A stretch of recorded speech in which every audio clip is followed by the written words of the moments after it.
Okay, Almost there. all right.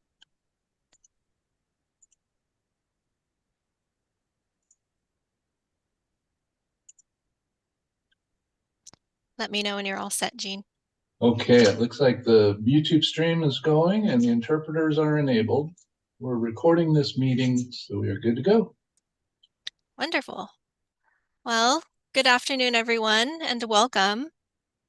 Thank you for attending today's public workshop through the Zoom meeting or through the YouTube live stream. Today's workshop is focused on the nitrate control program, specifically the management zone implementation plans. My name is Angela Laban, and I'm with the Central Valley Water Board. I'm a Senior Environmental Scientist Supervisor with the CV SALTS program here, and I will be co-facilitating this workshop with Meredith Howard. And Meredith, do you want to introduce yourself? Sure. So I'm Meredith Howard. I'm an environmental program manager with the Central Valley Water Board, and I oversee all of our planning programs, which is CV salts, but also basin planning, our total maximum daily load program, our Delta program, and our surface water ambient monitoring program. Okay, so hopefully everyone can see the slides, correct? Can't see. Okay, perfect. Yes, we do.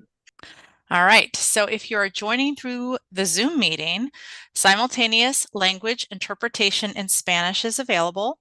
Today's interpreters are Mark and Aldo. For folks who would like language interpretation, please select the language interpretation channel by clicking on the interpretation feature with a globe icon in the meeting controls at the bottom of your screen. You're going to want to select English or Spanish and select Mute Original Audio. It is important that you select one of the languages and click Finish so that you can hear the presentation and comments. Any questions for those on the Zoom? I'm not seeing anybody raise their hand. Okay. Today's workshop is being hosted through Zoom and it is being recorded.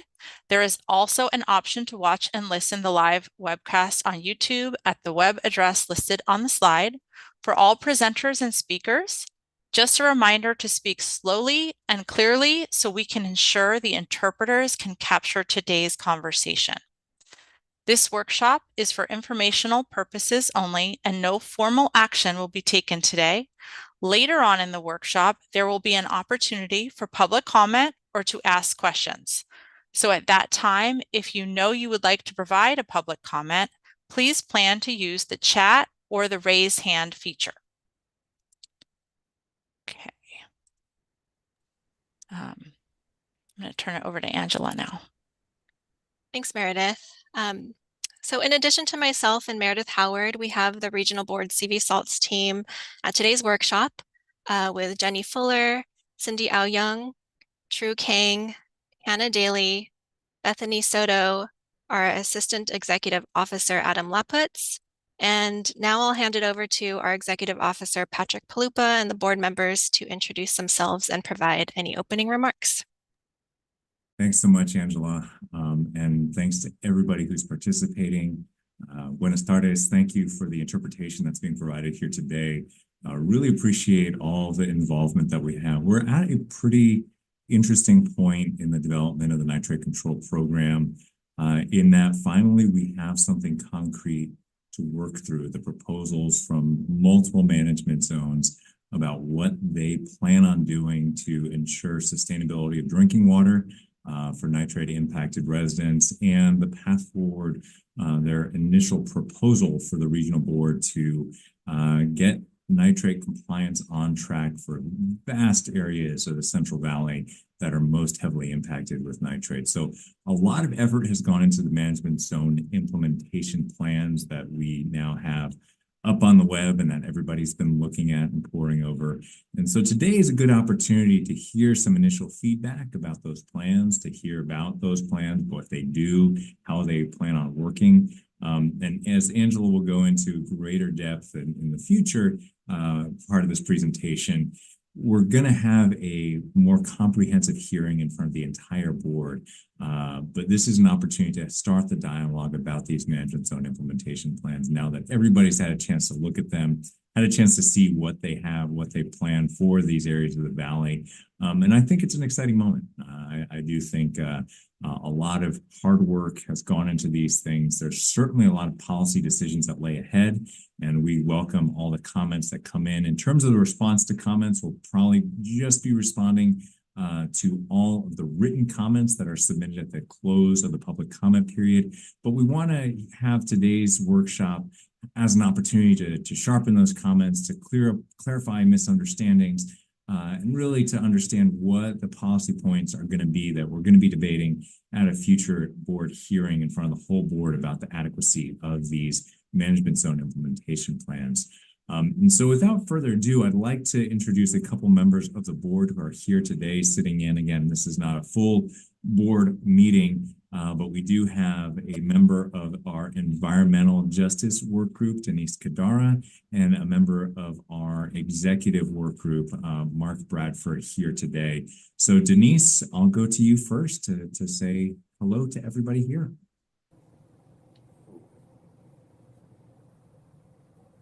Thank you very much, Patrick. I appreciate that. And I'm actually excited about this part of the process, being a part of the CV SALTS program process as it got underway and approved in 2018. So to be at this point with the management zone implementation plan and to see how things will be laid out that will address nitrates compliance within the Central Valley is something I'm looking forward to. So thank you very much for this gathering and look forward to the discussion today. Thanks so much, Denise. And now to you, Mark. Yeah, hi, everybody. I'm sitting here in Sacramento and really looking forward to this discussion as well. I mean, I think safe drinking water is one of the top priorities, obviously, of the Water Board. And the nitrate impacts over such a broad area of the Central Valley is extremely high priority. So I'm really here to listen and to understand kind of the different perspectives of the folks that are participating, and hope this will be a good foundation for a discussion at our board meeting down the road. Thank you. Fantastic, Mark. And I do want to make sure that at the onset, I do want to extend my thanks to Angela, who came in kind of far into the CV SALTS process, but she's been learning an incredible amount and really has taken on a great role in preparing this presentation. It's a difficult part. There's a lot of tough decisions that remain ahead of us, and I know it's in very, very capable hands. And so with that, I'll turn it back to Angela. Thank you. Okay, so for the purpose of today's workshop, it's to develop a shared understanding of the CV SALTS history, the Central Valley Water Board actions related to the nitrate control program implementation, and management zone implementation plans. Another goal of today's workshop is to hear and gather input and comments regarding the submitted plans for today's discussion, and for the regional board to take into consideration for next steps on program implementation.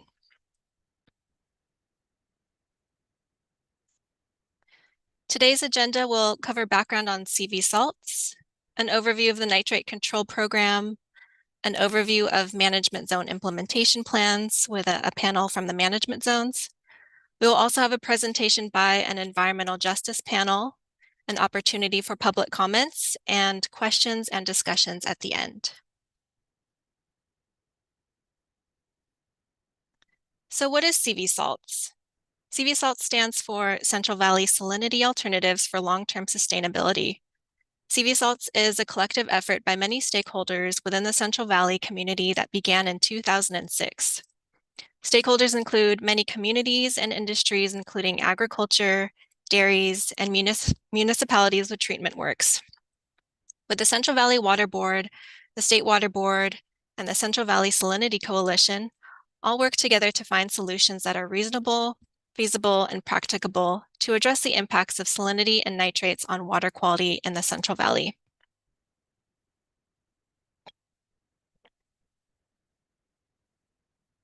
So here's a brief history on the amendments made to the water quality control plans, which are also known as basin plans, that incorporated CV salts into regulations.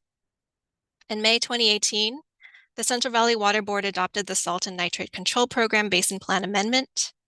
In October of 2019, the State Water Board conditionally approved the Salt and Nitrate Control Program with directions to make targeted revisions to the original amendment within 1 year of approval. While these revisions were being made, the Central Valley Water Board began implementation of the Nitrate Control Program by sending out notice to comply letters. In December of 2020, the Central Valley Water Board adopted the Basin Plan Amendment with the targeted revisions to the Salt and Nitrate Control Program. And lastly, in June of 2021, the State Water Board approved the revisions to the Salt and Nitrate Control Program.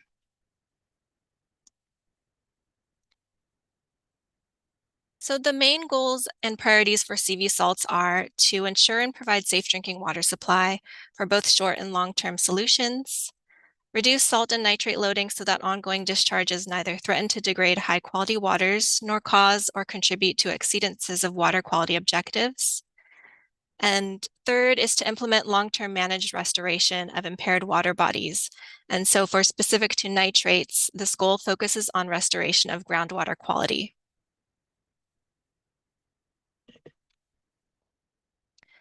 Today, we are focusing on nitrate contamination of groundwater and the requirements of CV salts to address the issue. There are several sources of nitrate that contribute to elevated nitrate levels, which include agriculture, from irrigation, fertilizer use, and manure, industry activities, including manufacturing and processing facility wastewater, and oil and gas extraction, municipalities with nitrate sources from wastewater treatment effluent, biosolids, and fertilizer use, and residential activities through the use of septic tanks, fertilizers, and landfills.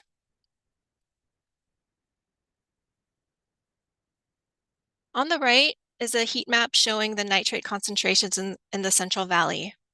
Red areas indicate concentrations over 10 milligrams per liter that we're concerned with.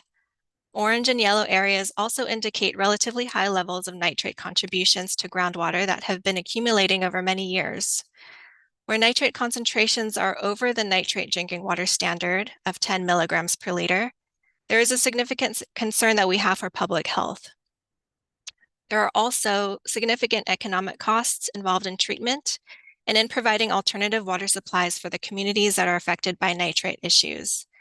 And there are diverse sources of nitrate throughout the Central Valley to be managed, as mentioned in the prior slide, where many industries contribute to the nitrate problems.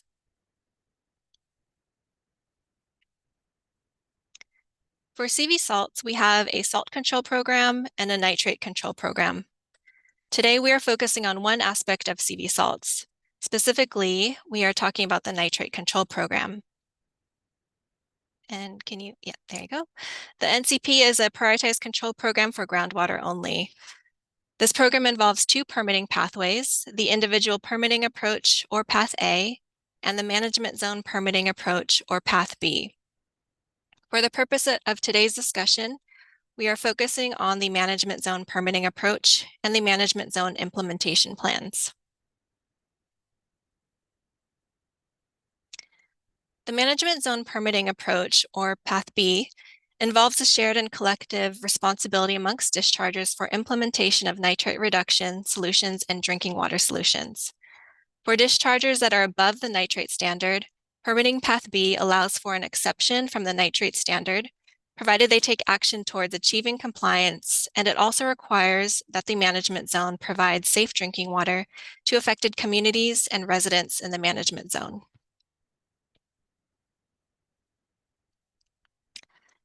Nitrate control program implementation is prioritized to first address health risks associated with nitrate impacted drinking water. Prioritized groundwater basins and subbasins in the Central Valley have been identified based on ambient nitrate conditions in groundwater and the degree of water quality concerns for nitrate. Red areas on the map are where management zones have been developed and where early action plans were implemented starting in May of 2021. Priority 2 areas are those in orange, where implementation is anticipated to begin later this month with issuance of notices to comply. The remaining areas, or non-prioritized areas in green, will be addressed on a case-by-case basis, phasing implementation after we address the nitrate problems in the priority 1 and 2 areas. This map shows the priority 1 basins, which include the Modesto and Turlock basins, each with their own respective management zone that Valley Water Collaborative is the administrator of. We have the Chowchilla Basin with a Chowchilla Management Zone, the Kings Basin with Kings Water Alliance, Kauai Basin with the Kauai Water Foundation, and the Tule Basin with the Tule Management Zone. These 6 management zones have submitted their management zone implementation plans, which we will be discussing later today. In May 2020, the regional board sent notice to comply letters to dischargers in the priority 1 basins, which kicked off program implementation and a timeline for management zone deliverables. Preliminary management zone proposals and early action plans were submitted by the 6 priority 1 management zone in March of 2021. These documents had a 30-day public comment period, and after review, the board sent conditional approval letters for these plans to the management zones. In May of 2021, implementation of early action plans also began. The final management zone proposals were submitted to the board in August of 2022, and the final proposals had a 30-day public comment period, and the board sent concurrence letters for the final management zone proposals and final early action plans in February of 2023. Most recently, the management zone implementation plans, or MZIPs for short, were submitted to the Central Valley Water Board on September 5th. These management zone implementation plans are currently available for public comment until December 22nd.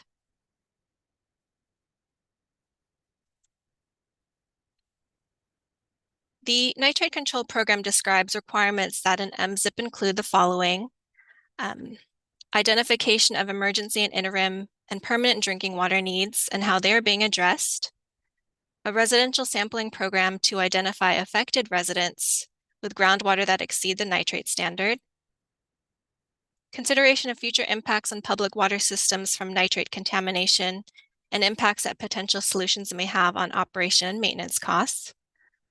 An MZIP must also include plans to reduce nitrate loading with interim deadlines and final compliance dates, plan for establishing a managed aquifer restoration plan to restore nitrate levels at or below water quality objectives to the extent it is reasonable, feasible, and practicable.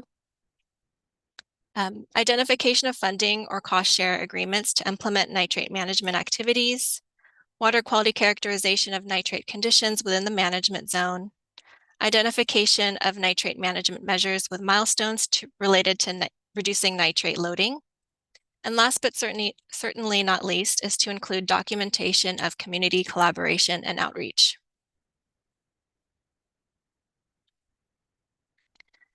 As mentioned previously, the regional board received 6 priority 1 management zone implementation plans on September 5th. Board staff reviewed these MZIPs to determine if the required elements were included and addressed. On November 20th, the board sent completeness letters to the management zones, and I'll talk more about this on the next slide. The board also gave notice of opportunity for public comment on the MZIPs. This comment period began on November 1st, and we will be accepting written comments until close of business on December 22nd. We will also be taking verbal public comments later on in today's workshop. After public comments, we will have a board hearing that will likely be in either February or April of next year. After the board hearing, we will move into the next phase of incorporating the priority 1 MZIPs into permits. A timeline has not yet been established for this effort.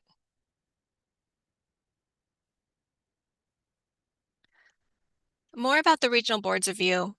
The staff reviewed the MZIPs to determine if the required elements were included and addressed, and the executive officer determined that all 6 of the priority 1 MZIPs are complete. Determination of completeness means that the MZIPs provided information, action, and timelines that address the key elements identified in the basin plan. The MZIPs, however, are still subject to additional technical and public review to determine if the plans are adequate to meet the needs of communities and individuals dependent on nitrate-impacted drinking water sources, and if they are consistent with the board's long-term policy goals. The board hearing, to be scheduled early next year, will focus on the adequacy of the MZIPs and will include discussions on facility-specific nitrate reduction work plans, development of sector-based milestones, and the needed revisions on many permits to incorporate remediation strategies and time schedules.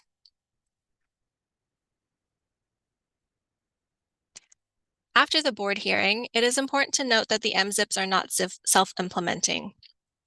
The regional board has to take these plans and turn them into permit requirements that are enforceable. This will be a major permitting effort where there are 11 general permits that need to be revised. These include both regional and statewide permits and cover about 900 confined animal facilities, several oil and gas operations, NPDES permittees, small domestic wastewater treatment systems, and biosolids facilities. Irrigated lands permits will also need to be updated, which cover about 7,000 farms enrolled in 4 coalitions within the Priority 1 basins, and about 168 individual permits, including 53 municipal facilities that will need to be updated as well.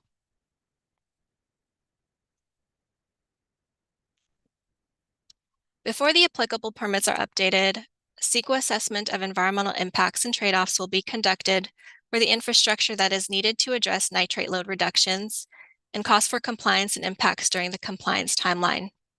This will be subject to several public processes. Drinking water infrastructure build-out and financing will be assessed in cooperation with affected communities and individuals and in coordination with the State Water Board. Communities with non-compliant wastewater treatment plants will have to assess their infrastructure needs, opportunities for facility upgrades, and get buy-in from local municipal leadership. All permit updates will require AB 2108 findings, where meaningful and culturally relevant outreach and engagement will be done by board staff in collaboration with dischargers to meet with affected communities and make sure that they have the opportunity to provide meaningful input in the process for incorporating the MZIPs into permit requirements. Permits must also satisfy all applicable state policies, including anti-degradation, sources of drinking water, human right to water, and non-point source policy. And last but not least is that the management zones must continue implementing the drinking water programs and outreach while these permitting activities occur. Next, I will hand it over to the management zone representatives, Tess Dunham, Deborah Dunn, and Perry Klassen, to talk about the management zone implementation plans. Thank you, Angela. And I think she's going to bring up our PowerPoint presentation for us. Yep. While Angela's doing that, I'll go ahead and get started. I appreciate the time from everybody here today.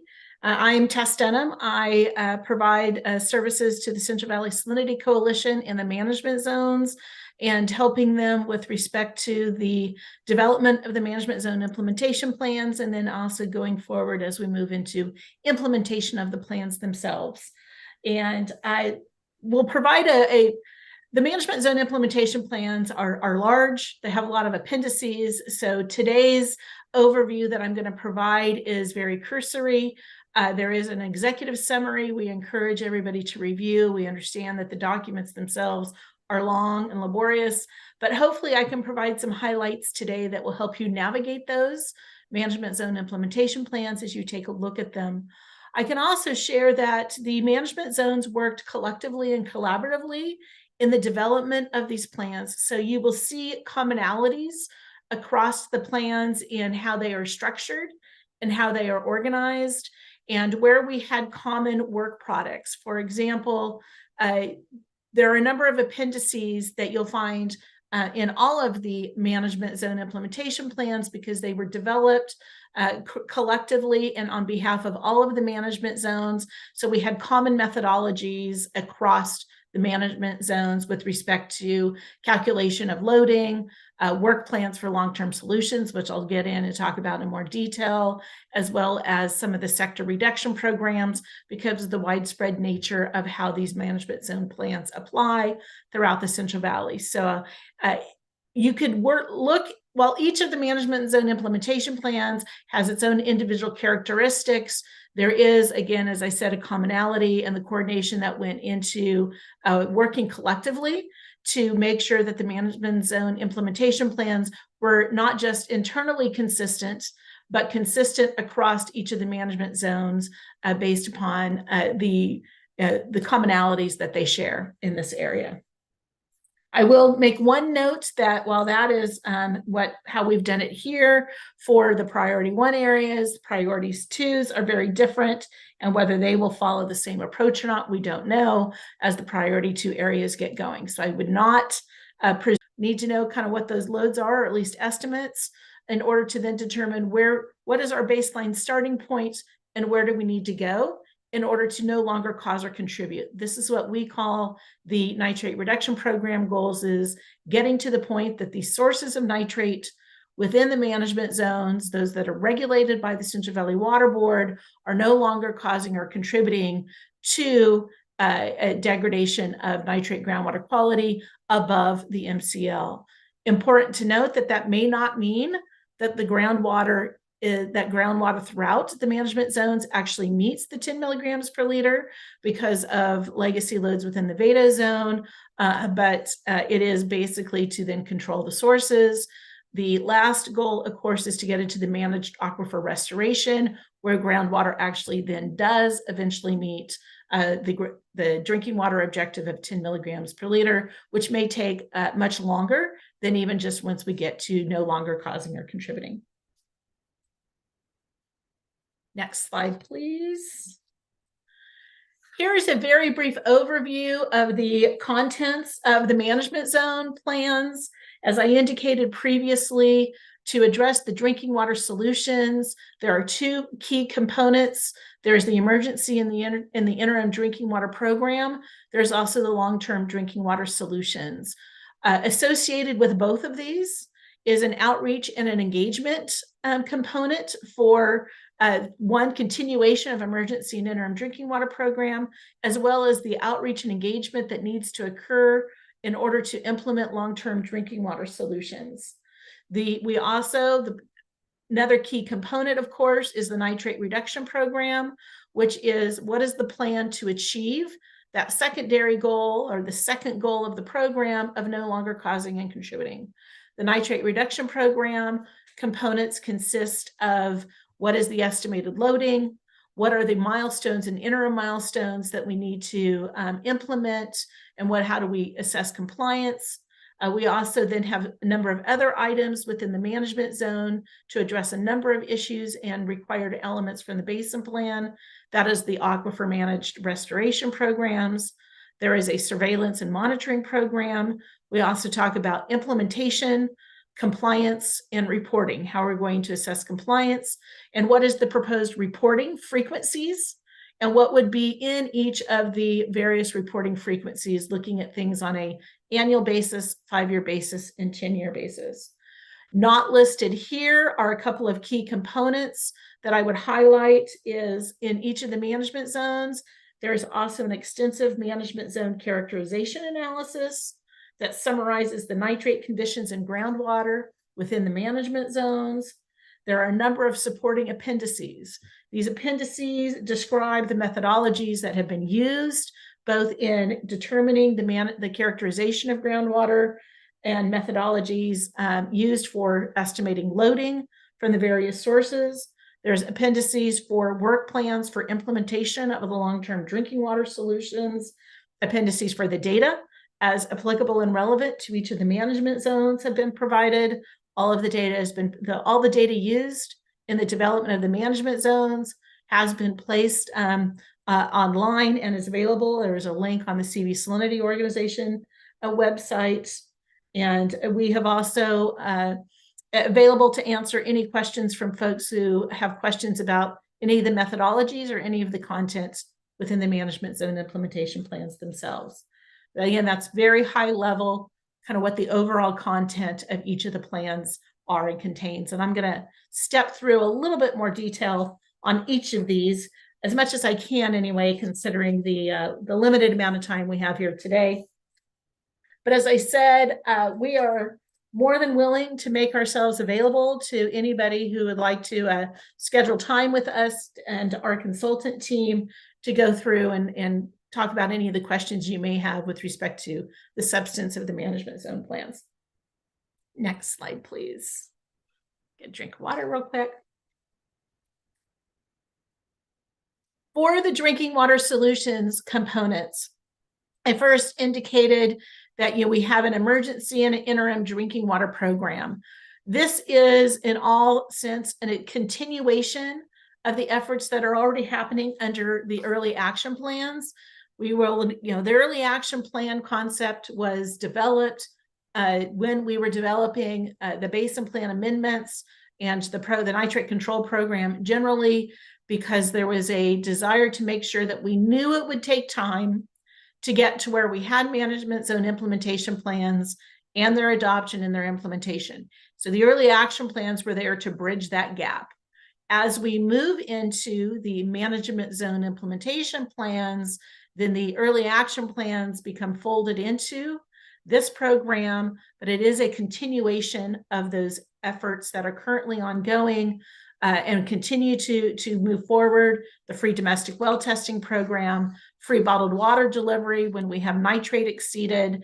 In some areas, we have water fill stations. Some areas are currently evaluating bringing in water fill stations in appropriate areas in collaboration with communities that they are working with. All these efforts continue in full force. New outreach methods continue to be tested and tried based upon input from the communities and others. And Deborah and Perry will be here to talk about any of those questions folks may have on the ongoing outreach efforts for the implementation of emergency and interim drinking water program.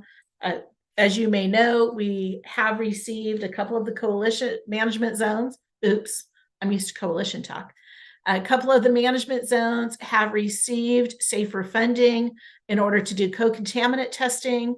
That is being done in a couple of the management zones, as well as looking to put in point of use and point of entry systems once we are able to do co-contaminant testing in order to make sure that we are addressing any contaminants that may be within the well, so we are not providing false sense of security to folks.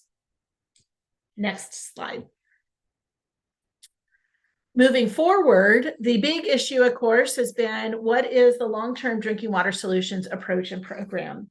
So I'm going to spend a fair amount of time here trying to explain what's being proposed in the management zone implementation plans with respect to that approach to long-term drinking water solutions. Again, as I indicated, there is an appendices that talk about that are a work plan for this approach. Now, across the management zones, what we have done is we have created initial focus areas. These initial focus areas were developed based upon using an objective-based approach, looking at, where are the disadvantaged communities and severely disadvantaged communities.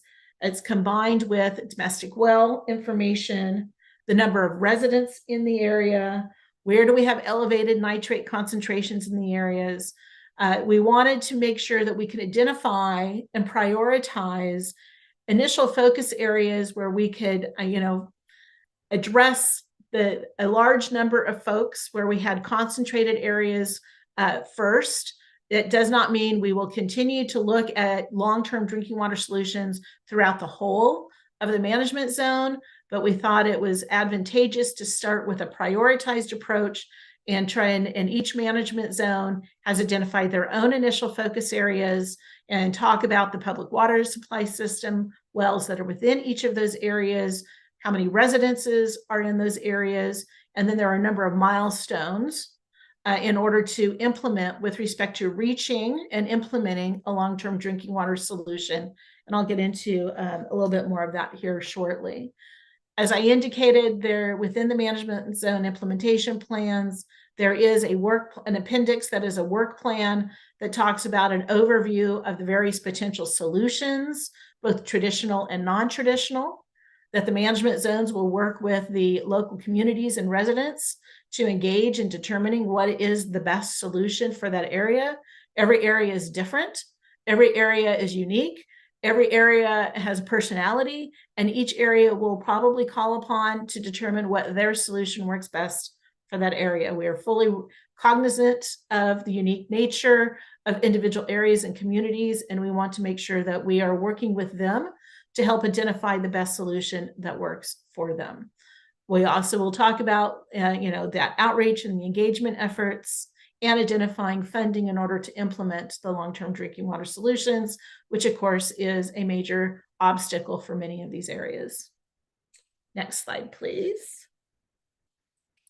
As I indicated, I'll drill in here a little bit more on how we identified the initial focus areas. Again, it was what we would term a science-based approach using a prioritization criteria in order to get to the areas with the most urgent need. And that most urgent need really based upon, is the area a disadvantaged community or a severely disadvantaged community? What is the domestic well density and the population density in the elevated nitrate areas?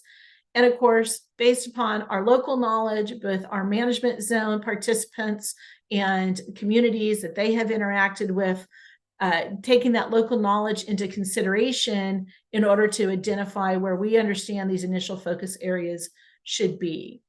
All of this is documented within the management zone implementation plans for each management zone in identifying their initial focus areas, and goes along with the management zone characterization or the groundwater characterization that is documented within the management zone implementation plans as well. Next slide, please. So here is just an example.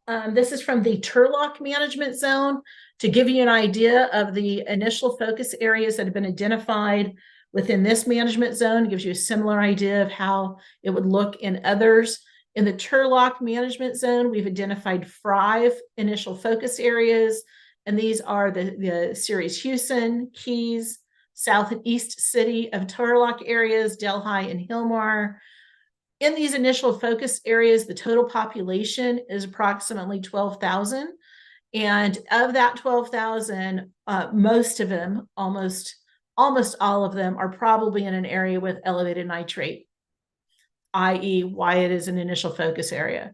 We also anticipate within these initial focus areas for Turlock, there are over 600 domestic wells, of which about over 500 of them we estimate to be in elevated areas of nitrate based upon the groundwater characterization. So it gives you an idea that these are kind of where we would start our long-term solutions, engagement and outreach and development of conceptual plans and solutions, working with the local communities and focusing in on these areas. And then there will be the next step of then expanding out from these areas once they are in process to identify the next level and prioritization of focus areas. Next slide, please. So what does that mean? Okay, so I now have my initial focus area. What happens now? So the idea being that once an area is identified as an initial focus area, we then drill into the ongoing outreach and engagement that we need to do for those areas. And this slide covers both our emergency and interim drinking water program, which is already ongoing, but also with the management zone implementation is transitioning that implementation and long-term to the long-term drinking water solutions with the most, looking at our initial focus areas with the most urgent need and the most intensive outreach happening there in that transition. In our long-term drinking water solutions, I apologize, I did not include this slide. Actually, I'll get to it when I talk about the milestones. So we'll wait just a moment and I'll talk a little bit more about the detail of how we would go about the outreach and engagement. But you will see here that, we have identified a number of the different options available to the communities. And actually, Angela, you can go to the next slide. Drinking water solutions for public and state water systems versus domestic well users, while similar, can be a little bit different. Here we've identified, interim and long-term, traditional and non-traditional solutions that have to be evaluated for each initial focus area to determine what may work best for all our parts of those initial focus areas. It probably varies throughout the initial focus area.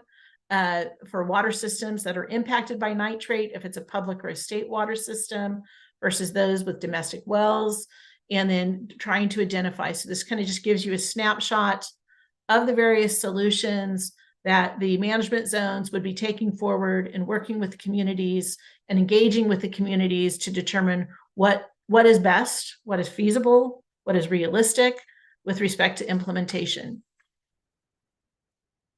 The next slide, please, talks about the milestones of implementing those long-term solutions.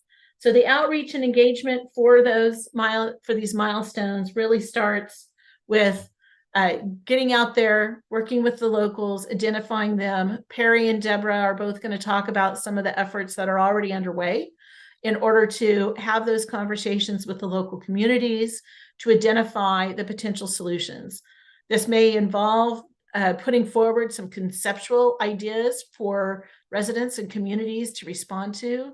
It means working closely with those that are already out there in the field, technical service providers, self-help, community water center, and others that are already in the community working to identify drinking water solutions.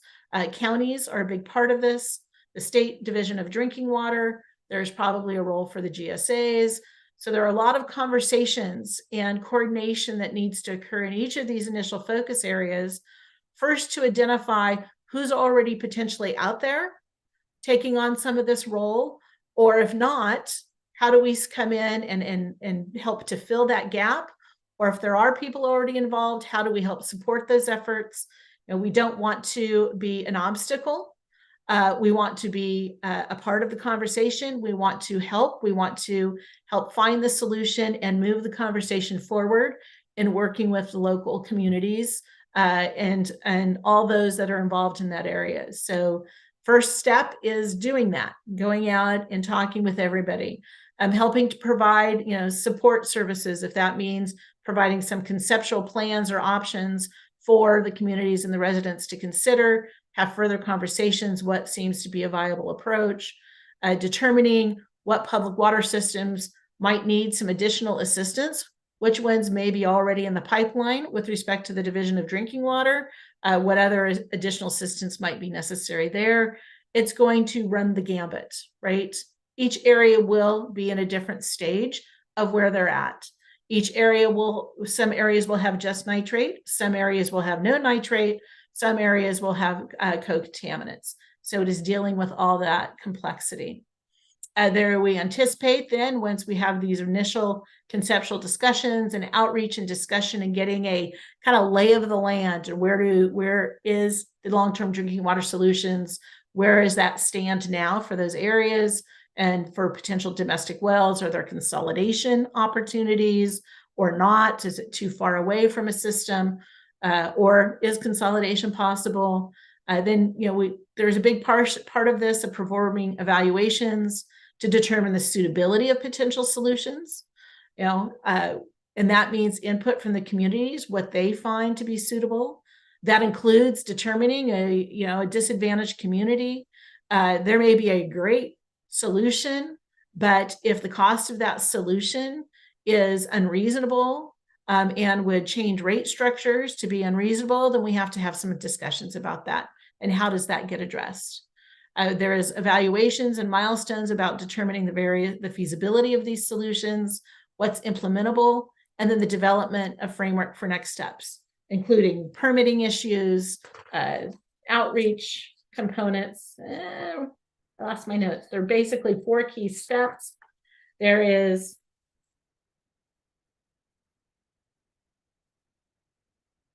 oh man. Wow. We have the 4 key steps of the outreach and engagement, conceptual solutions, design, permitting, and then of course there's implementation. I'm going to transition from the long-term drinking water solutions plans over to the nitrate reduction program component of this. So again, like with the long-term drinking water solutions, the management zone implementation plans have significant information about the nitrate reduction program components. This is a very cursory snapshot of what is in the management zone implementation plans. This is just to give you a very high level understanding of the content. There is significant other information in the management zone implementation plans. Structurally, the key component is it is been set up as a sector-based program. In other words, and I think this works probably for permitting with respect to the regional board, while we're all in it together collectively for management zones, that each program has its own permitting processes that it works through. For example, the irrigated lands programs have their general orders. Dairies are under their own set of general orders. Facilities often are individual WDRs. Some are under general orders for facilities. And with that variety, it made sense for us to set up the nitrate reduction program to be sector-based. So in the management zone implementation plans, you will see an appendix that basically talks about the nitrate reduction program for each sector. There's one for irrigated ag, there's one for dairies, there's a separate one for bovine, there's a separate one for poultry, and there's a separate one for the non-chapter 15s, and there is even one for septics as well. So that is where you will find the information about the nitrate reduction program that is proposed for each sector. There is, again, a common structure for each of the sector programs. They all have milestones and they all have interim milestones. And how we have defined milestones is these are load reduction goals, right? How much of a percentage of a load reduction should we expect to achieve by X year through implementation of the activities and the actions? The phased implementation activities is a schedule, and we call those interim milestones. These interim milestones are the actions that the individual sectors and those under the sector would be taking through a phased approach over time in order to achieve the ultimate goal, which is to no longer cause or contribute to an exceedance of the drinking water standard objective for nitrate of 10 milligrams per liter. We have also included another key component is a compliance assessment approach for the management zones for all the participants working collectively to develop a methodology for how we would determine is the management zone reaching compliance with the overall goals of no longer causing or contributing. Next slide, please. These are just some very high level components of what you would find for each of the sectors. I wouldn't even call these key. I would say that these are a very cursory snapshot of some of the interim milestones that are within the programs.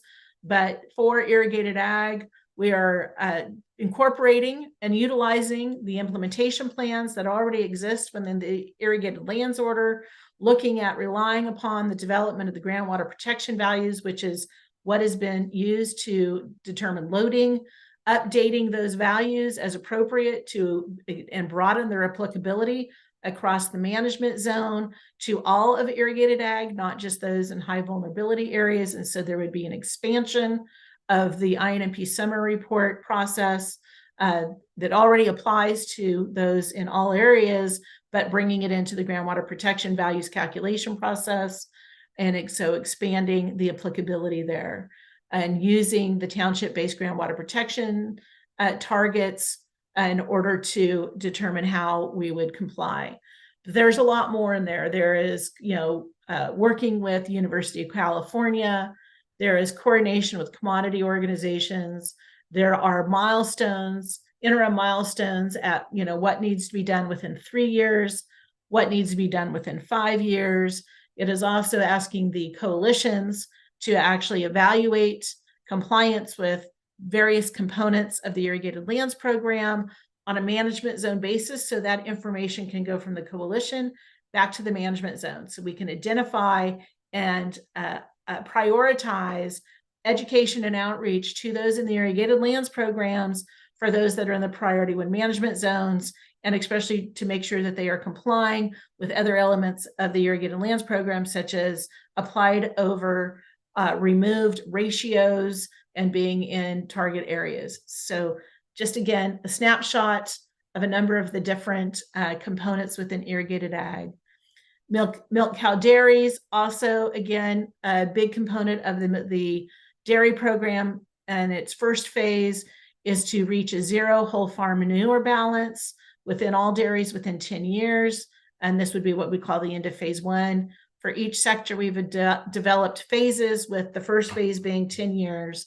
And there are a number of interim milestones, both annually and across each phase, that need to be achieved and throughout the time. And then there are a number of other interim milestones for dairies, education and outreach, development of a new data reporting system. So we have far better reporting of dairies. So we know what is the loading from dairies within the priority one management zone areas. And so we can help dairies reach that zero whole farm manure balance. I will note that there is some, we are in a little bit of an odd position with milk cow dairies, in that we are also in the process of waiting for the State Water Board to issue its draft dairy order. And so we have anticipated what we believe will come through in that general order, but there are some unknowns, as we don't know what the State Board ultimately will do, which could change the dairy order from its current configuration. And I would just talk quickly. Confined bovine feeding operations has its own nitrate reduction program. It separates out compliance and the activities based upon low threat operations versus what we call full coverage operations, their need to prepare nitrate reduction work plans. Next slide. Similarly, for poultry, again, there are low threat operations versus full coverage operations, and needs to prepare nitrate reduction work plans. And then non-chapter 15 programs has been divided into a couple of different groups based upon needs to comply and to develop nitrate reduction work plans. Group 1 and Group 2 are non-domestic wastewater facilities, i.e. food processors, etc., that have the impact, and really are those that have a greater ability to impact groundwater quality. Are Group 1s, Group 2s then follow.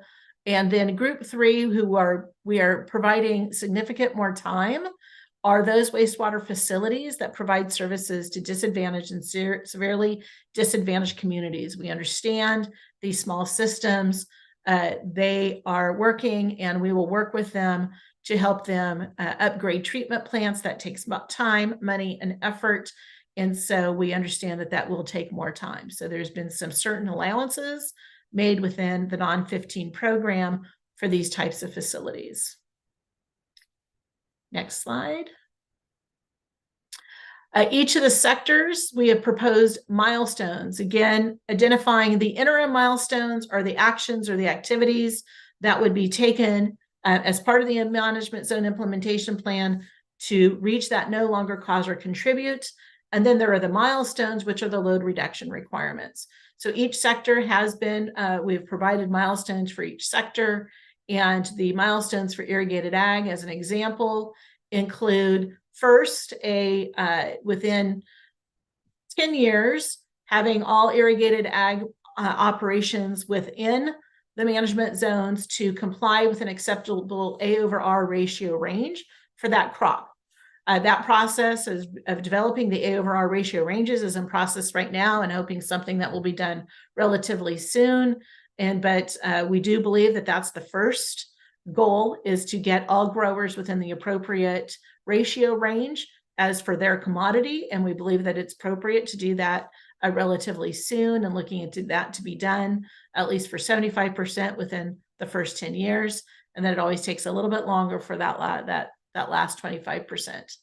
With respect to final no longer cause or contribute, the management zone implementation plan looks to rely on compliance with groundwater quality, groundwater protection targets for those townships within the management zone areas. So that is what would be used to determine compliance with no longer cause or contributing. Milk cow dairies, we would be looking at achieving whole farm balance within the first 10 years. and then a 20-year milestone that needs to be identified as part of an update to the dairy reduction plan by year 10, and that it would be proposed that all dairies would meet the nitrate control program final goal of no longer causing or contributing by year 35. And same goes bovine. We have some interim milestones of making sure people get up to compliance with the nitrate reduction program for the limited operations within 15 years, and then full coverage operations by year 35. Next slide.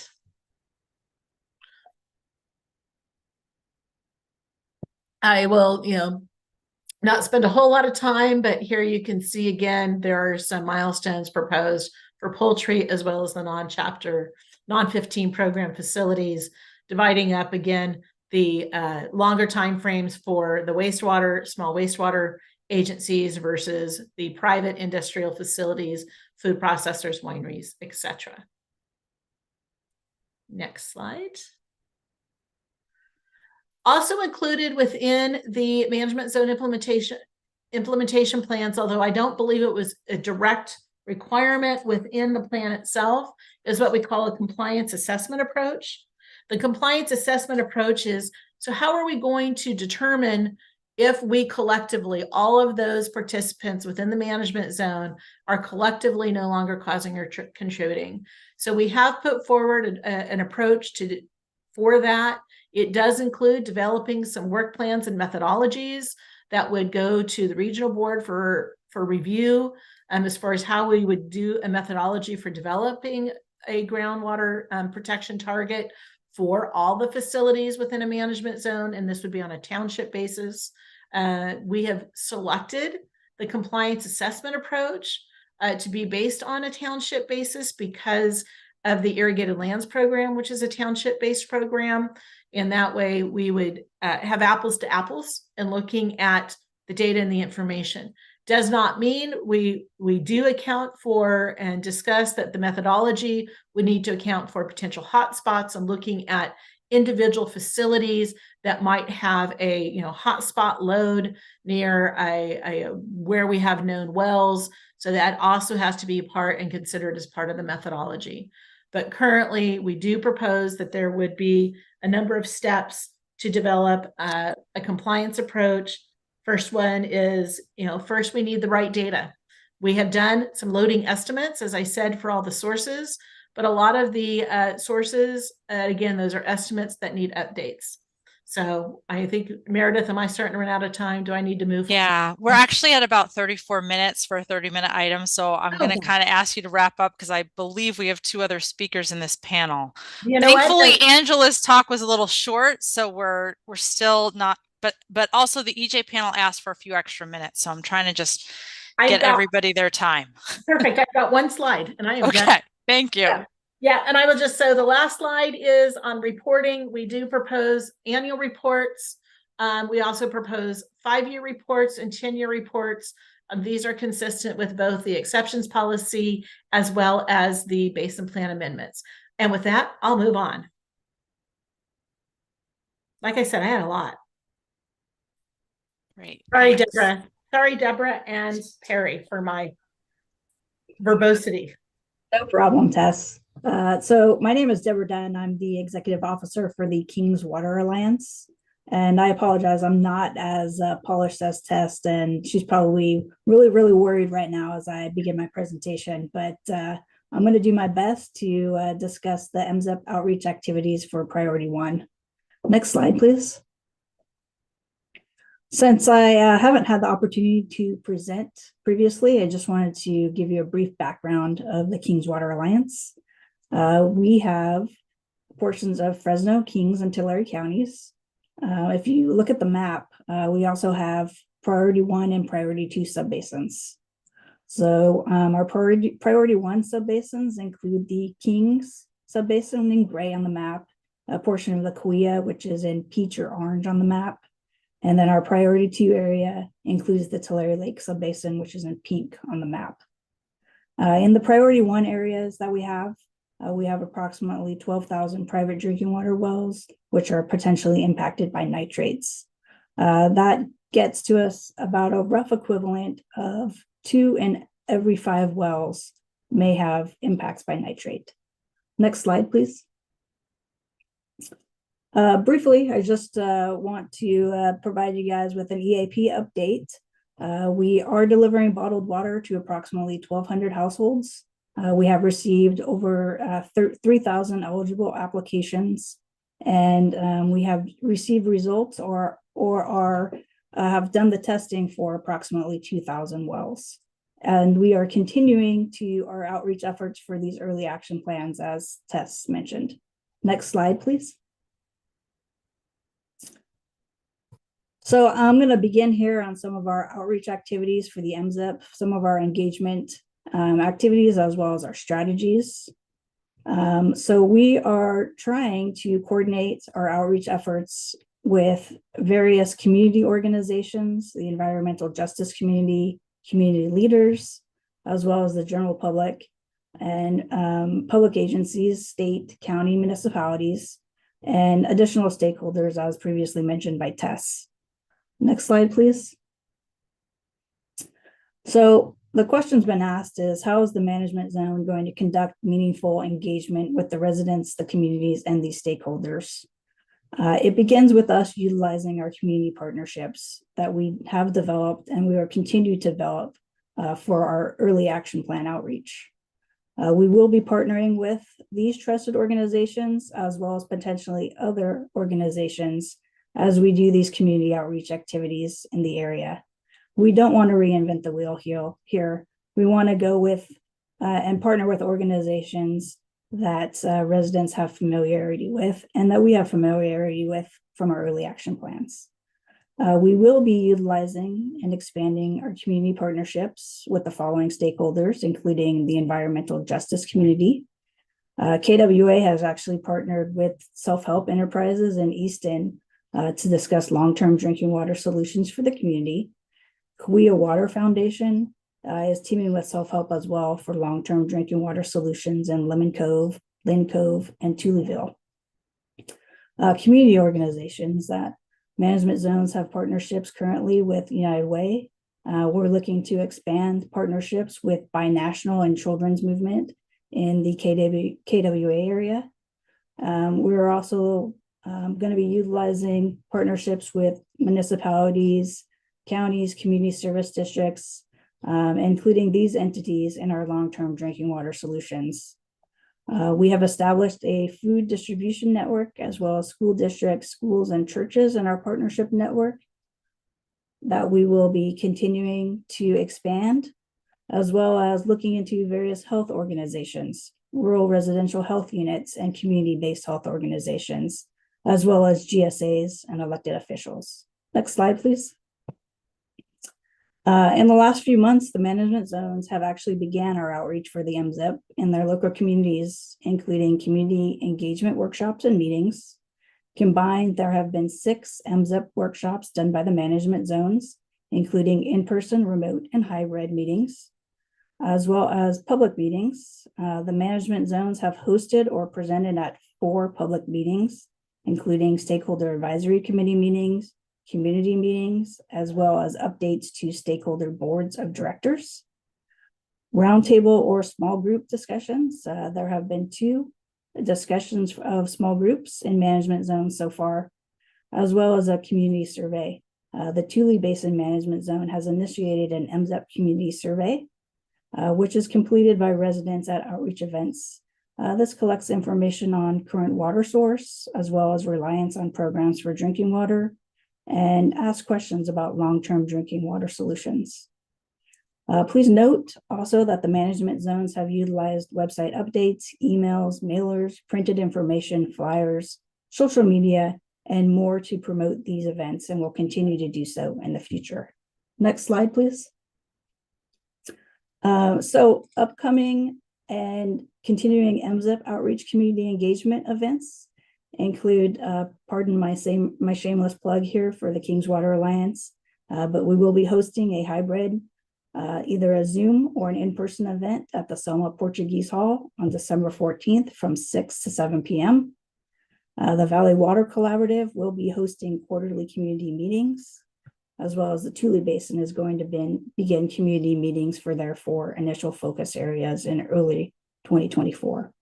One-on-one discussions continue at food distribution centers, resource fairs, health fairs, local community events. Community leaders are being sought out for discussions, as well as community committees for long-term drinking water communications with residents. And we continue our outreach with mailings, additional promotions via social media, targeted ads.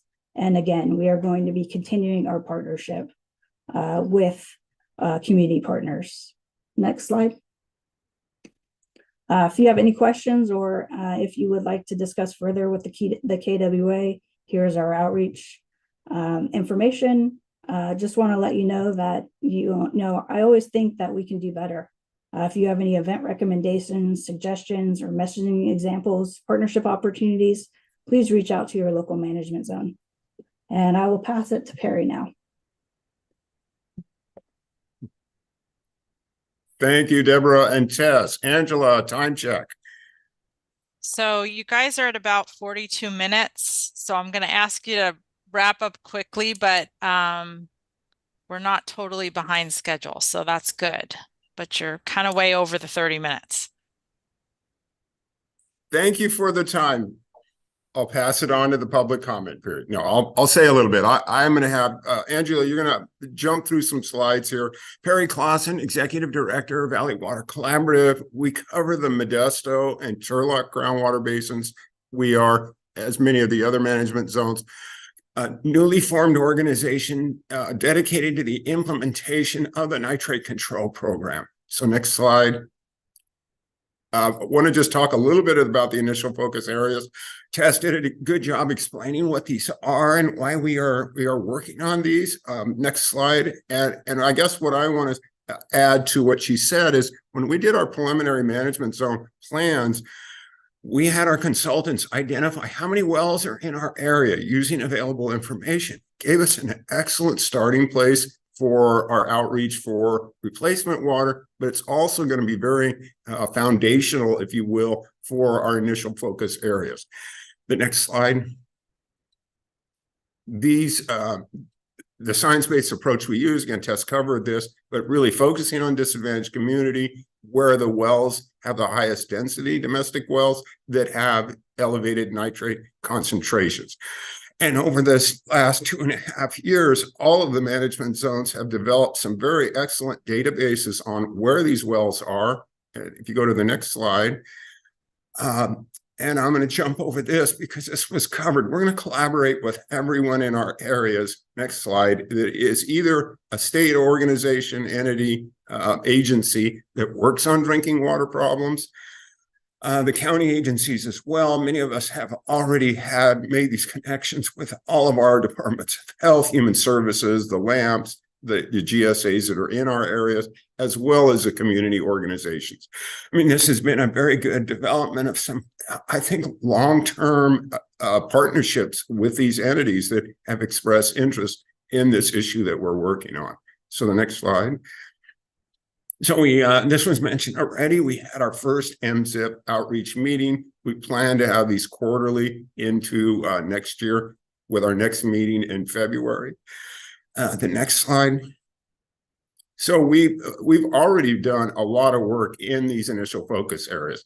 And 2 examples you can see on the right is flyer distribution, yard signs. We've been to meetings, all sorts of activities, public events, and such. And we've been very happy to see these groups have offered to distribute our information, help with contacting rural residences, social media postings, all the things that are really going to help this program be successful. They're excited about us coming in and focusing on the activities, the safe drinking water and long-term solution. So we've been very encouraged that these groups have been very helpful already and are committing to help us even further. Okay, next slide. So you saw this now a couple of times. So to give you an idea of what we're going to be doing, we're going to be looking for the low-hanging fruit. Where are there projects that already maybe have had a needs assessment, have had studies done as to where there's deficiencies or problems with supplies of water? We're going to identify those through our partners both at state, county, and local levels, to be able to hit the road running this coming year. In fact, we're starting that already, even before the plans are approved, to develop and understand what's out there, what's in our areas that are related to things that we can help facilitate, help move along, help get funding that will enable them to be successful programs. Next slide. And just real quick, an update and just give you an idea, the next slide after this, of what we've been doing in Valley Water. We've had a little over 1,000 applications. We're, as of last week, 473 residents receiving bottled water. Next slide. And we all have really good database systems that are giving us the visuals of where is our problems. These heat maps on the right, the background you can see, came out of our preliminary management zone proposals. And as you can see where the water recipients are, they are in the areas that we've identified. Where this is really going to help us is in our investigation of existing grants or projects.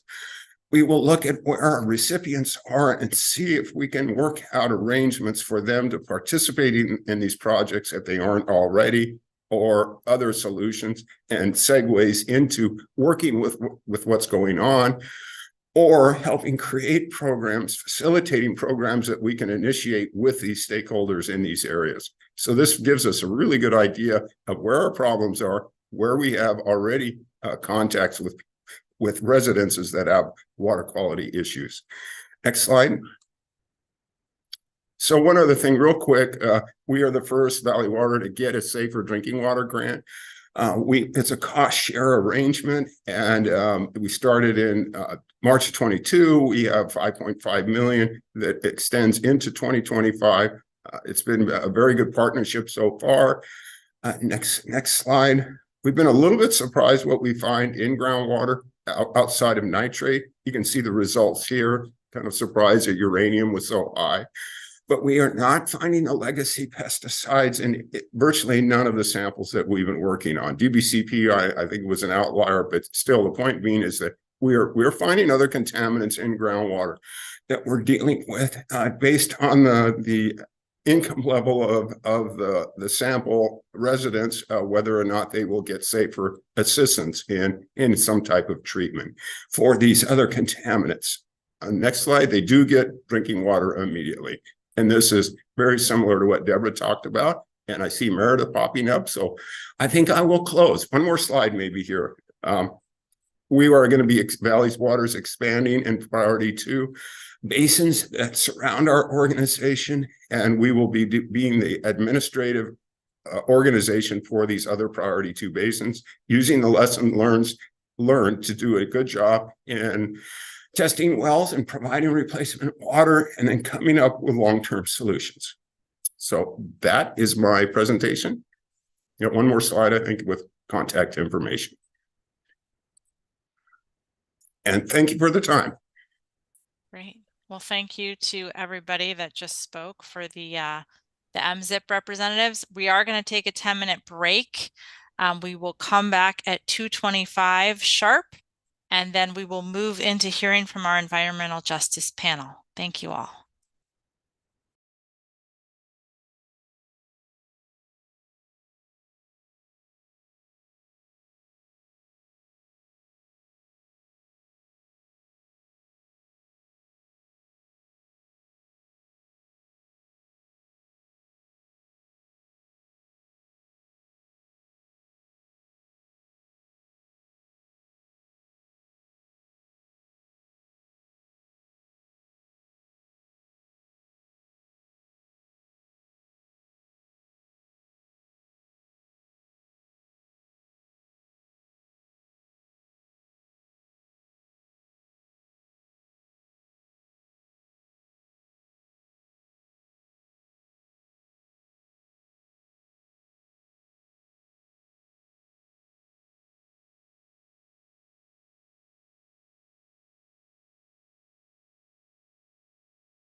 All right. Well, it's 2:25, so I think we'll get started again. Let's see. Okay, so welcome back, and thank you to our last presenters. We'll now transition. Oh no, wait, this is not the one I want. Actually, is it, Angela? Well, I did want to just reiterate that if you're joining through the Zoom meeting, we do have simultaneous language interpretation in Spanish available. There are instructions up. Please, to the presenters, please remember to speak kind of somewhat slowly so that our interpreters can keep up. So I think with that, we will move into our environmental justice panel, and I'm going to actually stop sharing, Angela. Sounds good. Were you going to share, or are they going to share? I think you were going to, right? Yeah, I could share the presentation. Okay, great. And Kaya, Michael, or Jennifer. Yeah, and they're going to introduce themselves. They have a whole slide. Okay. So they're going to introduce themselves. Yeah. So we will turn it over to you all. Thank you very much. Good afternoon, everyone. I'm Kai Rivers. I'm going to be kicking off the environmental justice panel for today. Next slide, please. Again, my name is Kai Rivers. I'm a policy advocate with Community Water Center. I'm also joined by Jennifer Clary, Michael Claiborne, and also Tutui Montez. Next slide, please. And then this is just a brief outline of our panel presentation for today. Next slide, please. And again, next slide. Thank you. I'm first going to pass it off to Tutui Montez. He's a community resident from Visalia and is going to share some comments with us. I can start anytime, or go for it, Tutui. So I'm Tutui, and I'm from the Visalia area, as I was already introduced. I've been in the water justice struggle for a number of years. I just turned 70. Very amazing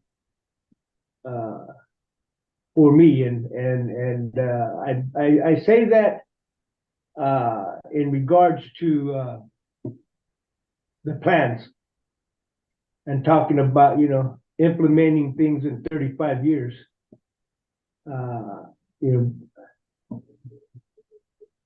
This struggle has been going on for my lifetime. So in 30 years, am I going to live to be 100 years old and see some development in a positive way? The plans, things that I was hearing, I have 2 points. Accountability. How do we hold people accountable to these plans? Right? In 30 years, or how soon? Right? And consequences. If people outright just refuse to be part of these plans because too much restrictions, too much government, whatever their ideology, whatever their belief systems, is it about money? Is it about saving lives? Right? And the main point for me is, do people continue dying?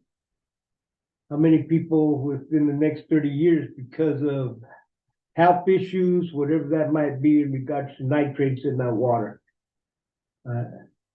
And if we continue to pollute, which we are, I have no doubt in my mind, that it's not going to continue. Why should it stop? And all of the other opposing views that we need this. We need, to continue feeding people. All the arguments that are there, or their points. So my main point that I want to make is, again, being accountable. How do we hold those being accountable? to implement some of these plans, and some people already have.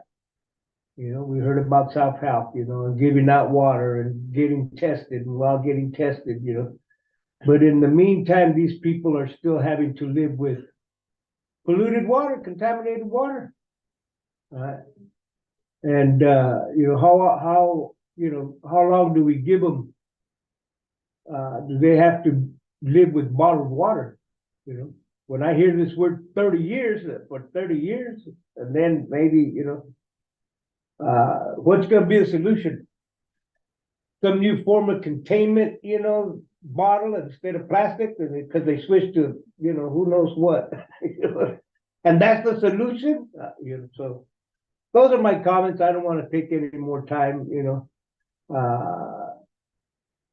I was taught early on, you know, that water is life, and I'll continue to say that. You know, water is life. You know, we need to protect it. You know, hold it sacred. You know, and discontinue our destruction of it. And that's all I have to say. Thank you. Thanks, Tatui. So the MZIPs are critical for upholding the human right to water. Like Tatui said, water is life. And especially in disadvantaged communities who currently do not have access to safe, clean, and affordable drinking water due to nitrate contamination. Next slide, please. The regional board has also recognized that race is a main determinant of access to safe drinking water. Specifically, communities of color in the Central Valley endure disparate impacts because of nitrate contamination. Because of this, both boards and the racial equity resolutions have committed their work to prioritize safe drinking water for communities of color. The Regional Water Board bears the responsibility to rectify past injustices by preventing further harm to impacted communities. Next slide, please. And over 85% of residents rely on groundwater for their drinking water. Nitrate is one of the most common contaminants of drinking water in the Central Valley, and we know that the vast majority of nitrates comes from fertilizers and manure. Because of this, we've been engaged in this process for over a decade, and we've closely tracked the development and implementation of the EAPs and are now engaged in the development of the management zone implementation plans, or the MZIPs. Next slide, please. And next slide, please. Communities were not consulted as MZIPs were being developed, meaning that management zones failed to meet the requirements for community engagement under the State Water Board's resolution. Even though engagement is currently happening right now, communities were not engaged as plans were being developed. This was unacceptable and removed community members from providing input on plans that directly impact them. Because of this, community engagement must be prioritized as the MZIPs are being implemented and updated. Next slide, please. The MZIPs also identify how communities will be engaged when implementing long-term drinking water solutions. However, the MZIPs must engage communities for all aspects of the plans. As required by Element 4 of the non-point source policy, the public must be engaged to ensure that the MZIPs achieve their intended goals, which include nitrate reduction and basin restoration. Residents are the experts of their community and are required to be consulted during implementation. We urge that the Regional Water Board do not approve the MZIPs until a community engagement plan is created for both the nitrate reduction and basin restoration plans. Next slide, please. Next slide, please. We appreciate how management zones have identified focus areas where they will begin to implement long-term drinking water solutions. However, more detail is needed in the timelines and actions for identified focus areas, especially for focus areas with ongoing drinking water projects.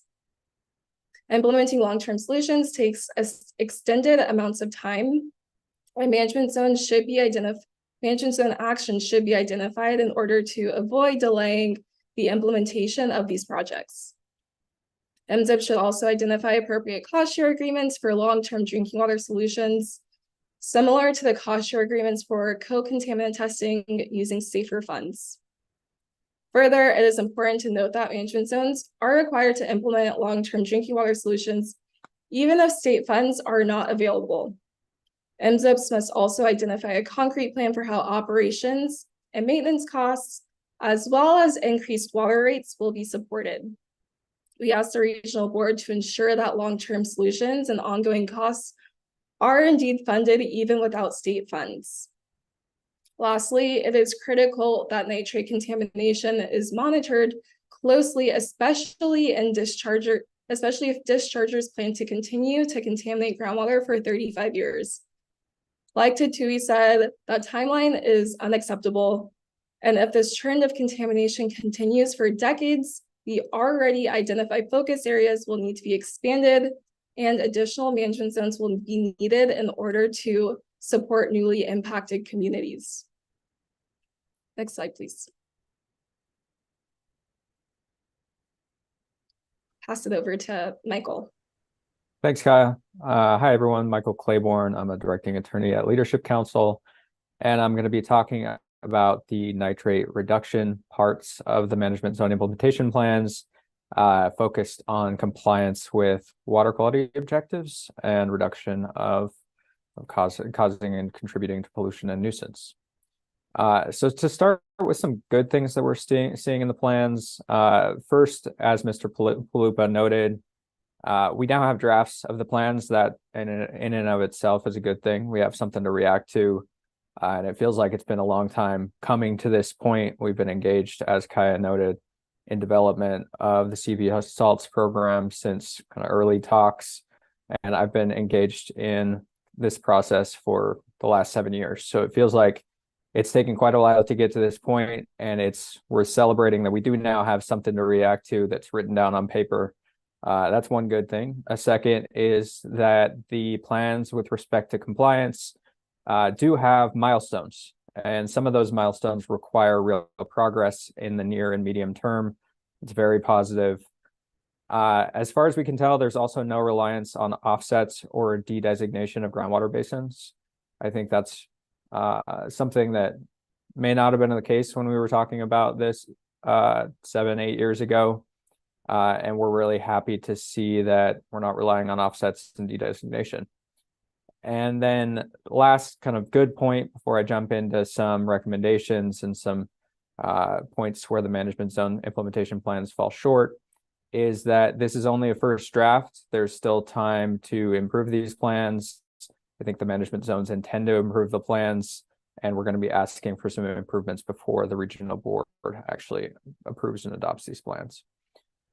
Turning to the slide, just a brief overview of the legal framework that's applicable here under Porter Cologne and some binding policies. The anti-degradation policy and the non-point source policy both require certain things of the regional board here. As applied, the regional board would violate the anti-degradation policy if it authorizes pollution or nuisance, and if time schedules are not as short as practical. And that's really relevant to the compliance plans here. The regional board would violate the non-point source policy, again, if it authorizes time schedules which are longer than is reasonably necessary to achieve water quality objectives, which really boils down to the regional board needs to require compliance with water quality objectives. Ultimately, it can allow for a time schedule, but that time schedule needs to be as short as practicable. Next slide. In approving CV SALTS and approving these basin plan amendments, the state water board adopted a resolution that required certain improvements, certain amendments to the basin plans. And it also expressed certain understandings of the state board regarding what the basin plan amendments actually required. A couple of high notes here.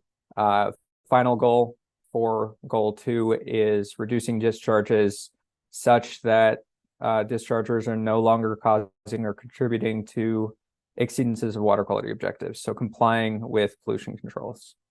CV SALTS also needs to be implemented consistent with the East San Joaquin order from 2018, which I'll talk about a little bit more at the end of my comments. And then dischargers must ultimately not cause or contribute to exceedance of water quality objectives, which I've noted a couple of times.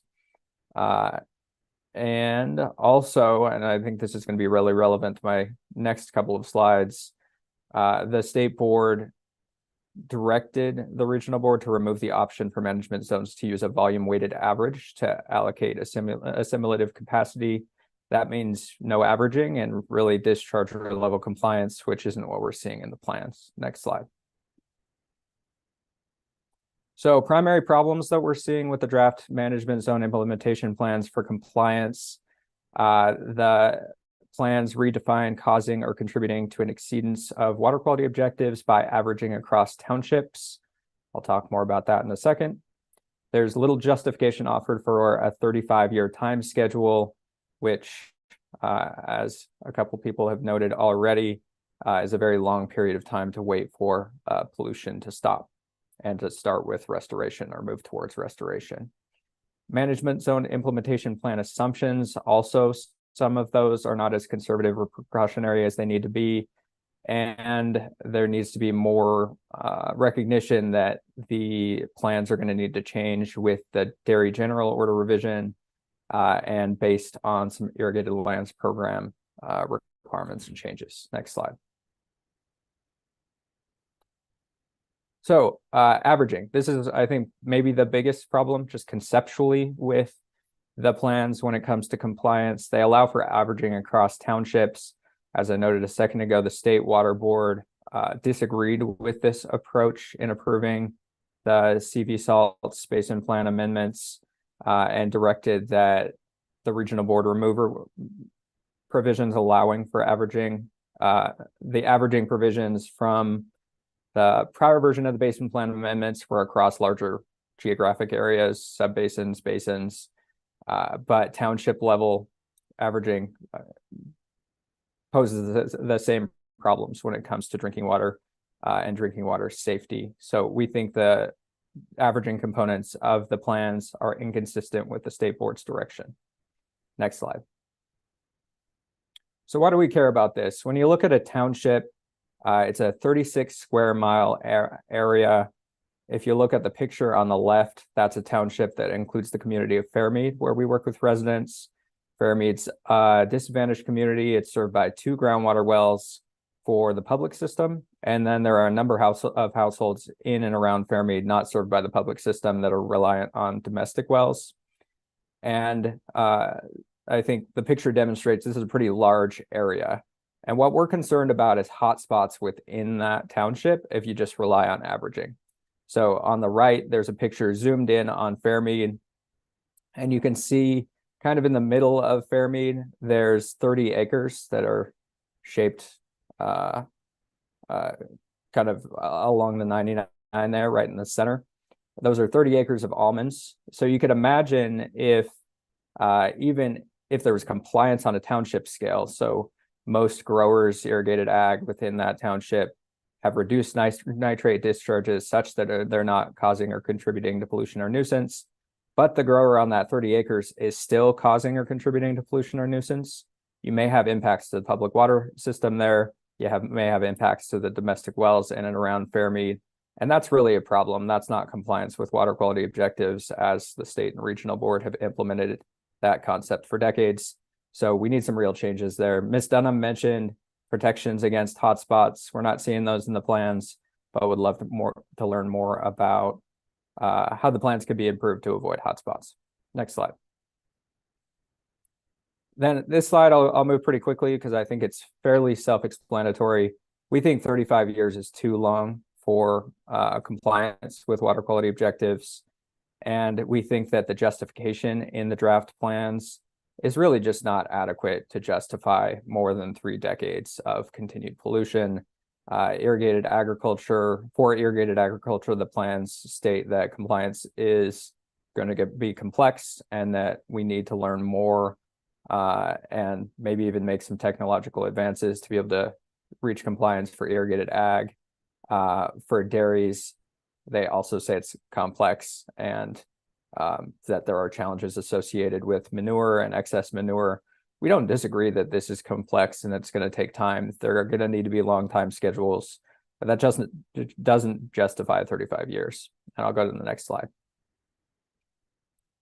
When the board and regional board staff review these plans, one thing we'd like you to ask yourselves is, why can't some of these milestones and time schedules be accelerated? If you look at irrigated agriculture, for example, the proposal is 20 years for all fields and acreage to be applying an appropriate amount of fertilizer.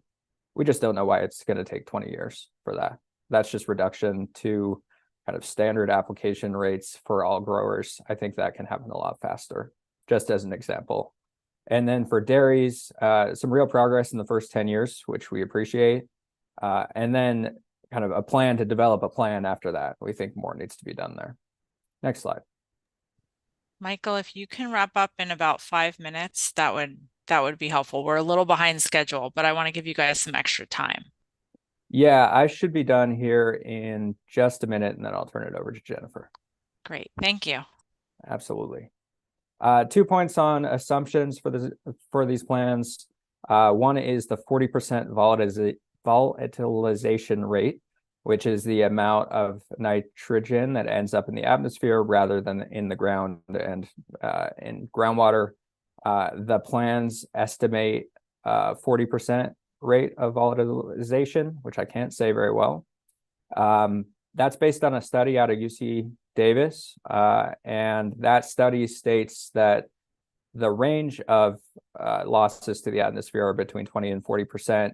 40% is kind of the top range of that estimate, and it's also based on dry lot dairies, where nitrogen losses tend to be higher than freestall dairies.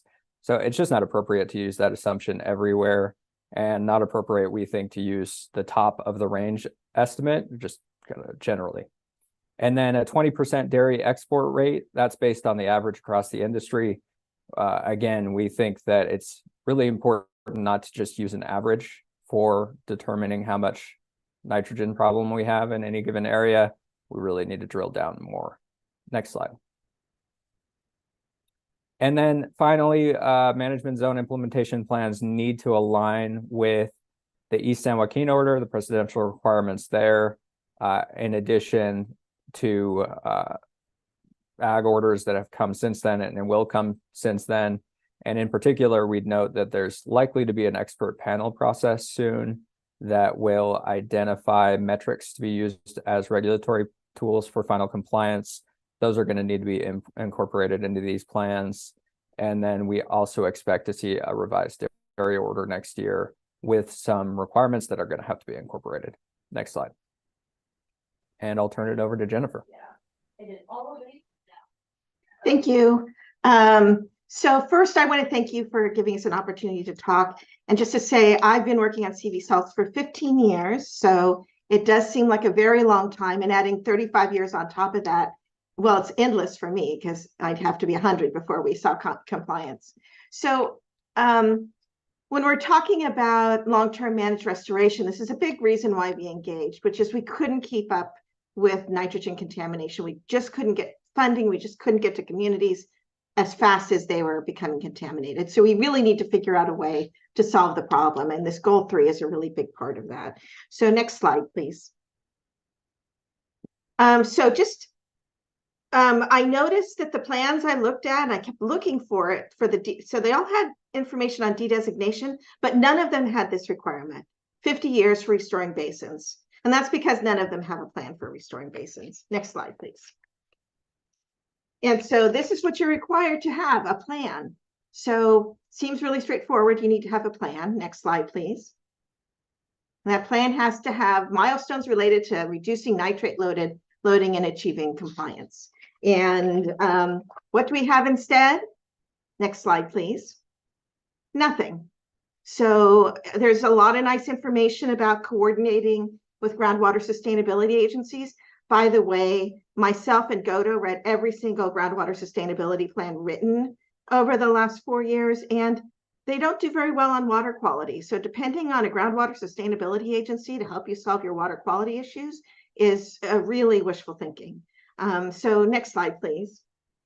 So what you need is a plan that has strategies, actions, real milestones that are qualitative and quantitative, and timelines. Even if you can't get to it in 50 years, let me just say that as it's written now, you're not going to be able to go straight to de-designation. You've got to show what's happening. So if you have a plan to reduce your discharges in 35 years, what happens when you move that plan out? What does that look like? And we need to have some idea, even if you have these giant error bars. You say, we have these giant error bars and this is how we're going to address them. And we're not seeing that at all. And so what I'd really like is this not to be approved. It's not complete. I don't think the board should have issued a certificate of completeness. And I'd like you to go back to the drawing board and at least put the actual information from the plan in here and actually say, we don't know what we're doing yet, but this is what we're going to do to move forward. Thank you very much for your time. All right. Thank you, everyone on the EJ panel. We really appreciate your coming and speaking. I think we are going to move into the next agenda item, which is public comment. Angela, do you want to put up the slide on how to participate in public comment? Or do you want me to? I'm working on it. Sorry, I know you're switching between presentations. There you go. Yeah, so as just a reminder, the Central Valley Water Board is accepting written public comments through December 22nd. For today's workshop, board staff and board members are present on the Zoom call to hear comments and feedback, and we'll consider that for next steps. The agenda item after this will be a Q&A agenda item and open discussion as well. So if you'd like to make a public comment, please raise your hand or type your name into the chat. For those of you on the phone, you can press *9 to raise your hand. We will call your name in the order they are received, and then we will ask you to unmute. Let me just pull up participants. Okay. So I see somebody with a raised hand. That's ELF admin. Why don't you unmute yourself? Hello, everyone. Nat Kane, Executive Director of Environmental Law Foundation. I've been involved in CV SALTS for several years now, going back to the state board process in 2018, 2019. I think the theme I'm seeing here is a lot of concern that what's in these MZIPs is not consistent with what the state board required in this resolution. That goes to engagement. I think we heard a lot about how engagement has been insufficient. That goes to some of the technical issues around conservative assumptions and consistency with other processes. And it goes to this new way of trying to use averaging as an end run around what the state board pretty clearly prohibited. And then another comment I want to make is that the GWP targets, the groundwater protection targets process that came out of the irrigated lands program, some of the science behind that suggested that nitrate reductions would have to be somewhat less than I think a lot of people thought they would have had to been about 10 years ago. I think that science is subject to some debate, and the state board, it looks like, is going to require a peer review of those assumptions. But to the extent that those targets are a part of this process, if we're requiring less nitrate reduction, then that can be done faster. And I think that the Central Valley Board should really consider whether the timelines that are being proposed are based on, previous assumptions about the magnitude of the task ahead of us, or, newer suggestions about how much reduction is actually required to achieve groundwater objectives. And lastly, restoration. We need a plan. We need a real plan to get clean water in these aquifers. That's ultimately why we're here. And I'm pretty disappointed to see these MZIPs that don't have a plan. So I want to thank everyone for the presentations. They were really helpful and informative as always. And we're looking forward to engaging further in the future. Thank you. Thank you. So it looks like we have a couple people in the chat. Marcella from Community Water Center, would you like to take yourself off mute? Yeah, thank you. Marisela Torre. I'm a community solutions advocate with Community Water Center. I just want to echo what other people are saying as far as the timeline being just way too long. And another thing that I think is worrying is that a lot of the areas that show the highest concentration, highest concentrations of nitrates are disadvantaged communities that are already dealing with so many other sources of pollution. And this is recognized by so many screening tools. I mean, CalEnviroScreen being one of them, right? They say this is a community that is environmentally vulnerable. And then that they're suffering from nitrate contamination as well. And you're going to prolong the solution for 35 years. I just find that unacceptable.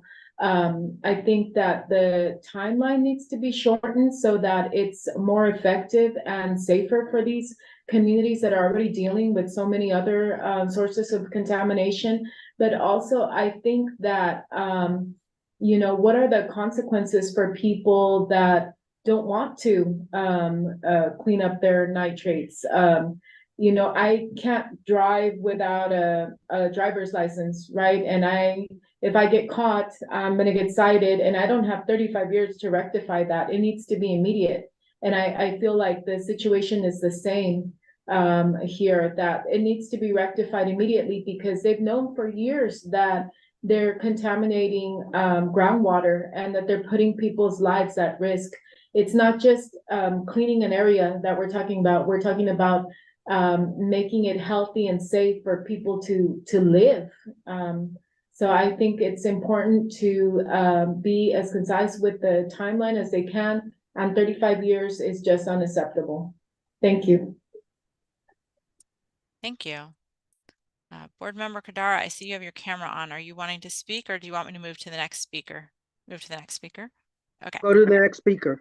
Okay. Charles, you want to take yourself off mute? Good afternoon, everyone. Charles Delgado, I'm Policy Director for Sustainable Conservation. We're a nonprofit focused on environmental incentives and looking for collaborative solutions to address our water sustainability issues. So first of all, I just want to thank the speakers today. I really appreciated the presentations from Tess and Company and from the Environmental Justice panel. So I'll preface this set of comments by just saying that a lot of what we're about to say, I can see some movement there from some of the existing points raised in the discussion of what's in the MZIPs. I see a lot of planning around drinking water, protection, and a lot of other factors that have been included. So I think that we're moving generally in the right direction on a lot of these, but there's definitely space for more detail and planning. So we have we have 5 major subjects that we have commentary on across all of the different plans. The first being groundwater recharge. So this is a factor that's been recognized in the plans. We definitely appreciate that being incorporated into the planning. We especially appreciate some of the plans do reference some of our tools that we've developed. Sustainable Conservation has developed a groundwater recharge assessment tool that can help to identify the best sites for recharge that achieve multiple benefits. So these are areas where recharge can be directed not only to replenish groundwater basins, but also to protect community drinking water standards, and also to help bolster groundwater dependent ecosystems in the environment. Part of the plans, the aspect of the plan that references groundwater recharge that we'd like to see expanded upon is water quality protection. So recharge carries with it both risks to water quality in the sense that recharge can push down nitrate contamination into drinking water areas and temporarily degrade drinking water quality. But there's also the possibility that targeted recharge projects can help to ensure longer term drinking water quality. So we would definitely like to see built into these plans on a more detailed basis, just how those risks are recognized, and also where we can identify opportunities for pursuing projects that will help to assist drinking water supplies.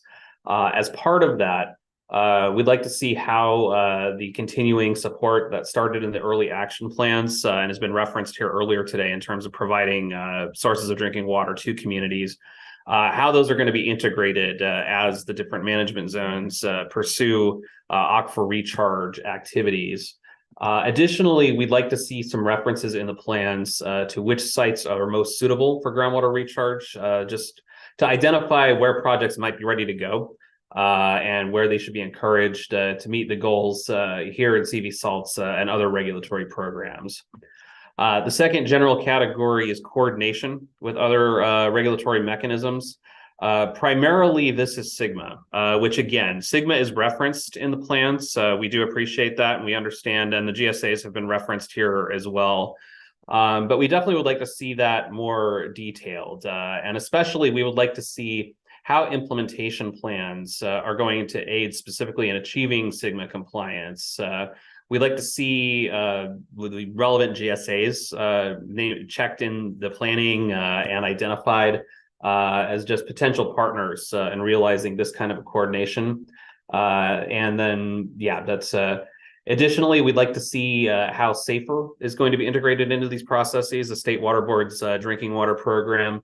Not only to kind of assist with funding, but also where communities may see solutions to benefit them that involve things like administrative authority and consolidation, where that might be the best solution to ensure long-term access to drinking water. ILRP has been mentioned, and we understand that that is going to be an integrated program going forward. We definitely like to see a little bit more as to how that's going, but we believe that's moving in the right direction. And then lastly, we'd like to see elements in these plans that discuss how to leverage funding programs, both at the state and federal level. There's numerous programs from other agencies at different levels of government that have available funding that can be used to finance projects that will help to see implementation of CV SALTS. So if there's potential avenues where assistance might be there to help the management zones meet these milestones, we think that would be an opportunity to just sort of assess that need, assess what's available. And then by documenting this, we anticipate that that's going to help accessing those funds as well. Data, again, data has been mentioned by the management zones as an important factor. And a lot of these recommendations I'm about to go into have been referenced here, just kind of reinforcing that we definitely are interested in seeing that move forward. And just how data collection practices will be established. Will there be standardization efforts among all the different management zones, frequency of testing, and guidance on monitoring wells and where those should be placed, where they're not sufficient? Those are things we'd be interested in. And then how the collected data is going to be integrated into existing databases.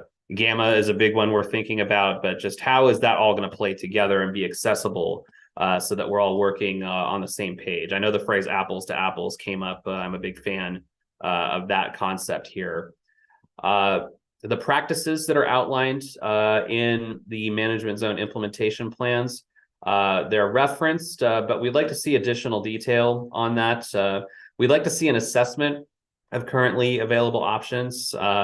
We'd like to see a evaluation, basically, of those options, either in the final product or within a year of adoption. And this is sort of a general, I'll get to that at the end of this, but we have some general recommendations about how to incorporate this without delaying the final adoption of these plans, which we believe is important to do in a timely manner.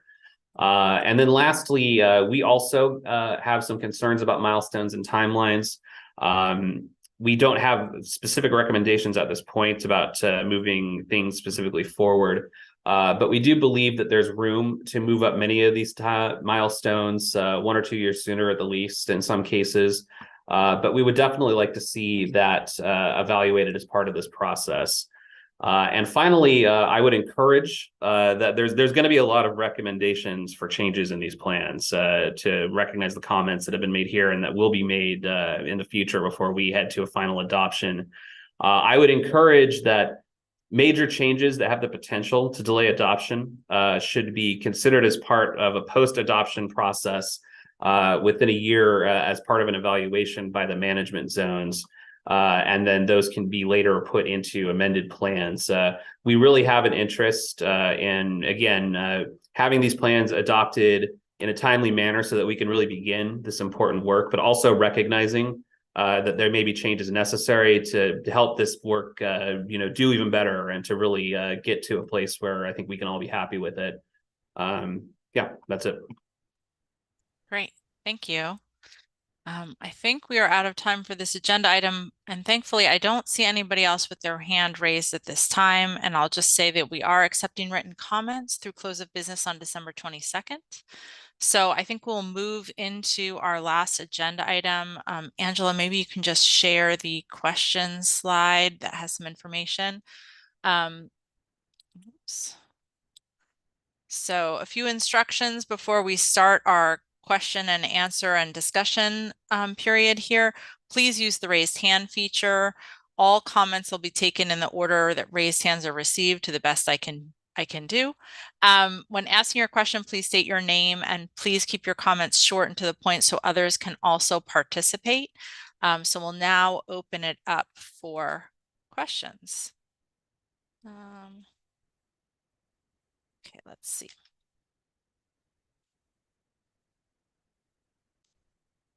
And Hannah, if you see stuff in the chat, please feel free to jump in. Will do. Okay. Oh, Denise, Board Member Kadara. Yeah, I wanted to ask the question. Can you hear me? Yes. Okay. I wanted to ask the question of the averaging. One of the EJ groups mentioned it, of the MZIP, and it being inconsistent with the State Water Board and what they had approved of. And what I just wanted to get an answer from the team that's presenting on MZIP and our Patrick, but I think they probably need to respond to this question. And the averaging and it being inconsistent with what the State Board has said and in the document. If Tess or anyone has any response to that, Tess, Perry.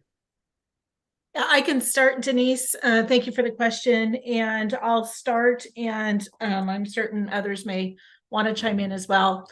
So I don't believe it is inconsistent with the State Board's resolution. Regional board staff will have their own opinion. My reason why I don't believe it's inconsistent. So first of all, in the irrigated lands program, we do look at groundwater protection targets on a township basis. So taking some of the comments from the environmental justice community to the extreme that we have to be consistent with the ECN Joaquin order. Well, the ECN Joaquin order says ILRP determines compliance with groundwater protection targets on a township basis. So that is absolutely consistent with the ECN Joaquin order. With respect to how that applies when we bring in the other dischargers, one of the comments we received from the Regional Water Board in the executive officer's conditional approval of the groundwater protection targets is to better understand the impacts on those targets from the other sources that are within the township. And that's exactly what that compliance assessment approach looks at doing, is updating those groundwater protection targets so we can then better evaluate those targets with all of the sources that are in there. Now, the process that we propose does suggest that we would propose a methodology that goes out for public review. So we're not saying exactly how the targets would be applied across the township to the individual dischargers, that we still have to develop that methodology that would then go out for that discussion and that purpose and that process. And specifically, I believe that in the section, I was reading it before the workshop today, we talk about making sure that we address these hotspot issues with respect to that methodology. And so, I thought Michael's comments, I was texting with folks, I thought many of Michael's comments were very constructive. And I think we absolutely can have a conversation about that and how, we interplay the irrigated lands targets and with the other sources within that township, and ensuring we don't, address, making sure we address hotspots. And it's not the volume weighted averaging that we eliminated from the plan that was before the State Water Board. So I do think there is a difference, but I want to be respectful of everybody's ability to comment. Okay, thank you for your answer, Tess. Yeah, I'll comment on that as well. I will say it is distinct. What's being proposed in the management zones is distinct from the volume weighted averaging that the state board said that's not appropriate for this particular basin plan amendment. It does rely on the methodology that was approved by the State Water Board in the East San Joaquin order and was reapproved, so to speak, with the Central Coast Ag Order. But that said, it remains one of the more controversial topics statewide about how you do landscape level compliance, recognizing that realistically, when you talk about the agricultural sources, dairies and agriculture, that's about 90% at least of the nitrate compliance issues that we see in the valley. So it's a huge portion of the pie, the vast majority of the nitrate load reduction that we're working on. So we know that the State Water Board has said this is generally how you want to do it. There are policy distinctions that are still being hammered out. And I think it was constructive for Michael to say that the State Water Board, in issuing the Central Coast Ag Order, they want an expert panel to continue to look at that issue and ensure that it does offer sufficient protection for domestic wells within the area covered by those landscape level protections.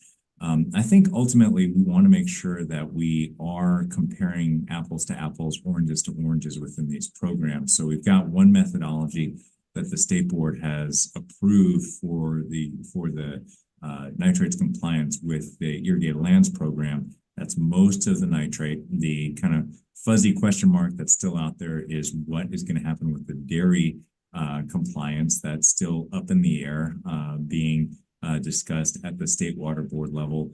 And then a much smaller kind of component is the non-15 dischargers within the areas covered by the management zones, which in many cases are those small communities themselves, the POTWs that treat the wastewater from the disadvantaged communities themselves. And so trying to synthesize all that nitrate compliance reporting into single metrics that we can use to frankly judge whether we are meeting the nitrate targets or on track to meet the nitrate targets is really important. And I think that kind of meshes together with a 35-year compliance timeframe.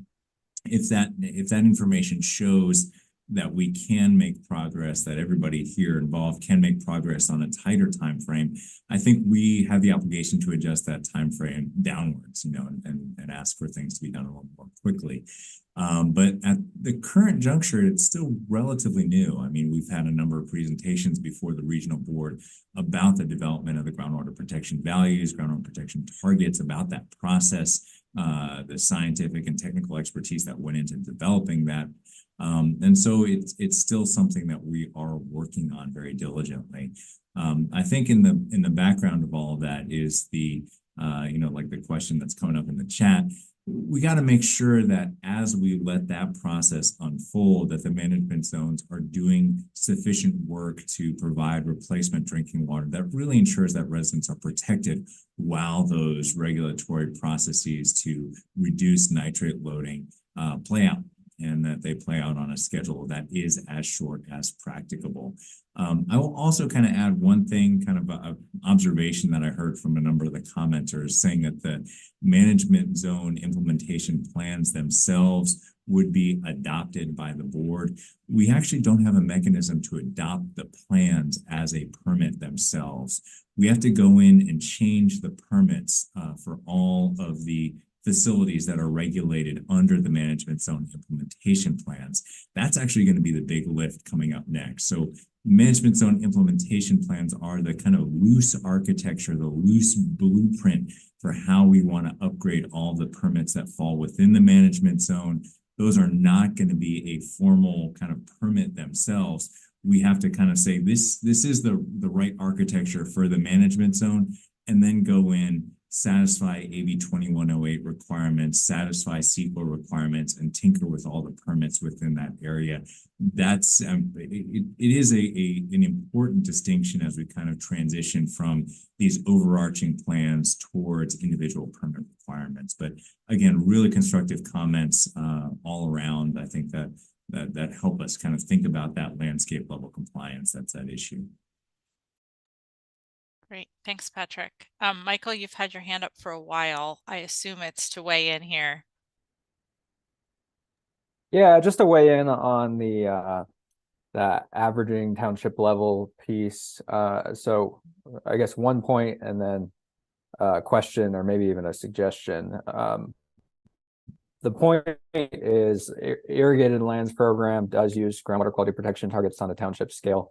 They're used as a tool and information and not currently as a regulatory metric. So it's not a final compliance metric. And it's certainly not the only compliance metric. The irrigated lands program envisions enforceable regulatory metrics that aren't currently in the irrigated lands program, but will be developed through this expert panel process. So that's a little difficult to deal with now because we don't know what that metric is, but I'm wondering if it's possible for irrigated lands and for dairies and probably for the other dischargers to include placeholder metrics. There's going to be a final compliance regulatory metric for irrigated lands at some point. We don't have it yet. That's fine. We don't need to know everything yet, or we don't need to know everything now about compliance and final compliance. But there will be a metric and it needs to be incorporated, and it's not going to be compliance with groundwater quality protection targets on a township scale is that's what I anticipate at least. So is there a way to kind of put in that placeholder and fill it in once we have that metric without revising permits a dozen times or multiple times at least? That's the question. Great, thanks, Michael.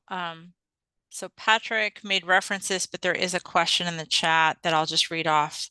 I'd like to know how the outreach done by the management zones corresponds with the actual number of wells tested. Is there a threshold that needs to be met as far as actual wells tested? And we don't have anybody else raising their hand to speak or any other comments in the chat, so.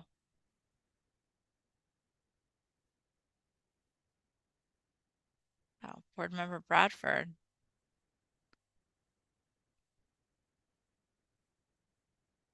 Board Member Bradford, you can just take yourself off mute.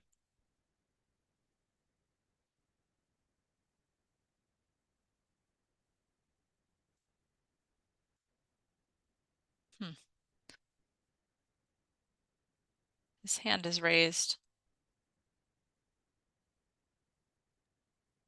Sorry, I don't know if you were asking for me to say something about the question that I wrote You're in the welcome chat. to you're welcome to if you want.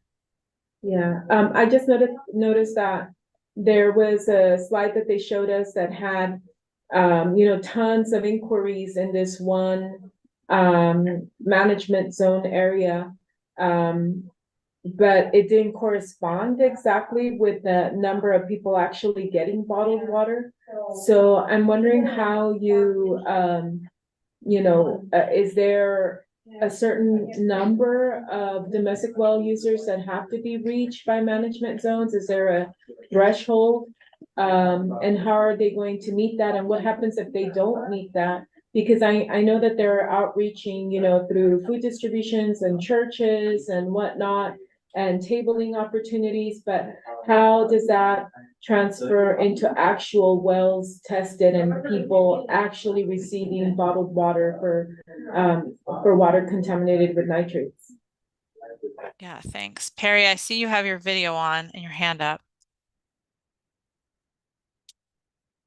And you're on mute, so you need to unmute yourself.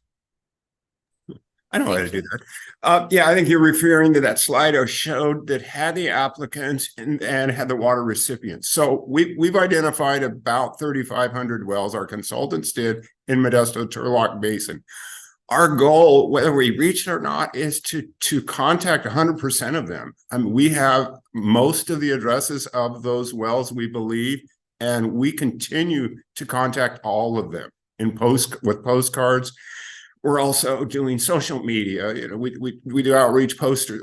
We do a lot of work in our entire area. So we don't have a threshold set that we have to be, deliver water to half of them if those 3,500 wells are in exceedance.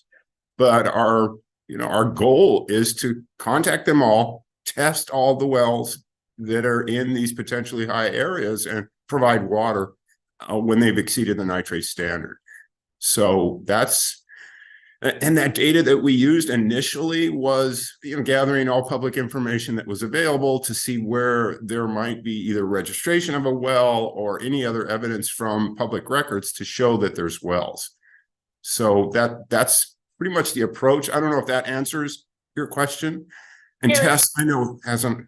Yeah, I would just add that, and as far as you also did significant number of door-to-door outreach, right? You did over 1,000 households as far as door-to-door outreach, and you had a 1% response rate for all the households that you contacted and left materials. So there's been a significant effort, not just in postcards and in the different events, but there has also been a significant door-to-door outreach effort as well.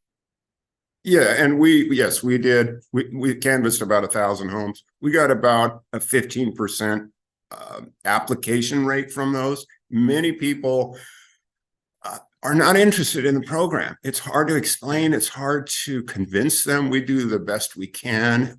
I'm hoping 100%, but based on the way the public, these people respond, they understand the health risk. They know the program's available, but there's barriers for them socially and otherwise for participating in a program that they know is implemented or being mandated by state of California. And to be frank, that's the kind of responses that we have gotten. So we're doing our best. We share ideas all the time amongst each other. What are you all doing in management zones throughout the valley to try to get as many of these people tested as possible, their wells tested, as we possibly can? Actually, I've knocked on a few doors myself to talk to people about management zones and the opportunity for them to get testing of their private wells.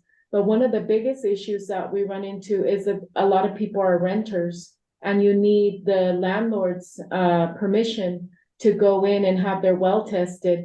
And the landlord might say, no, I'm not interested. They might not even live in the area. They might be uncommunicative. And so I feel like that's a huge barrier for a lot of people that's coming up, that they're not getting their wells tested because of that. So how do you work around that, or how do you require landlords to use this service that is free, that would improve the lives of their tenants and cost them nothing?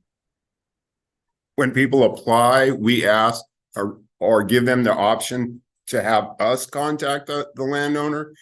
We've done that a number of times and explained the program, but frankly, we don't have a regulatory authority when a tenant or a landlord says no to go beyond permission from a landowner to do that sort of a test. So, I mean, it's going to continue to be an issue where a lot of people that live in those areas are not going to get the benefits of testing their water because it's something totally out of their control.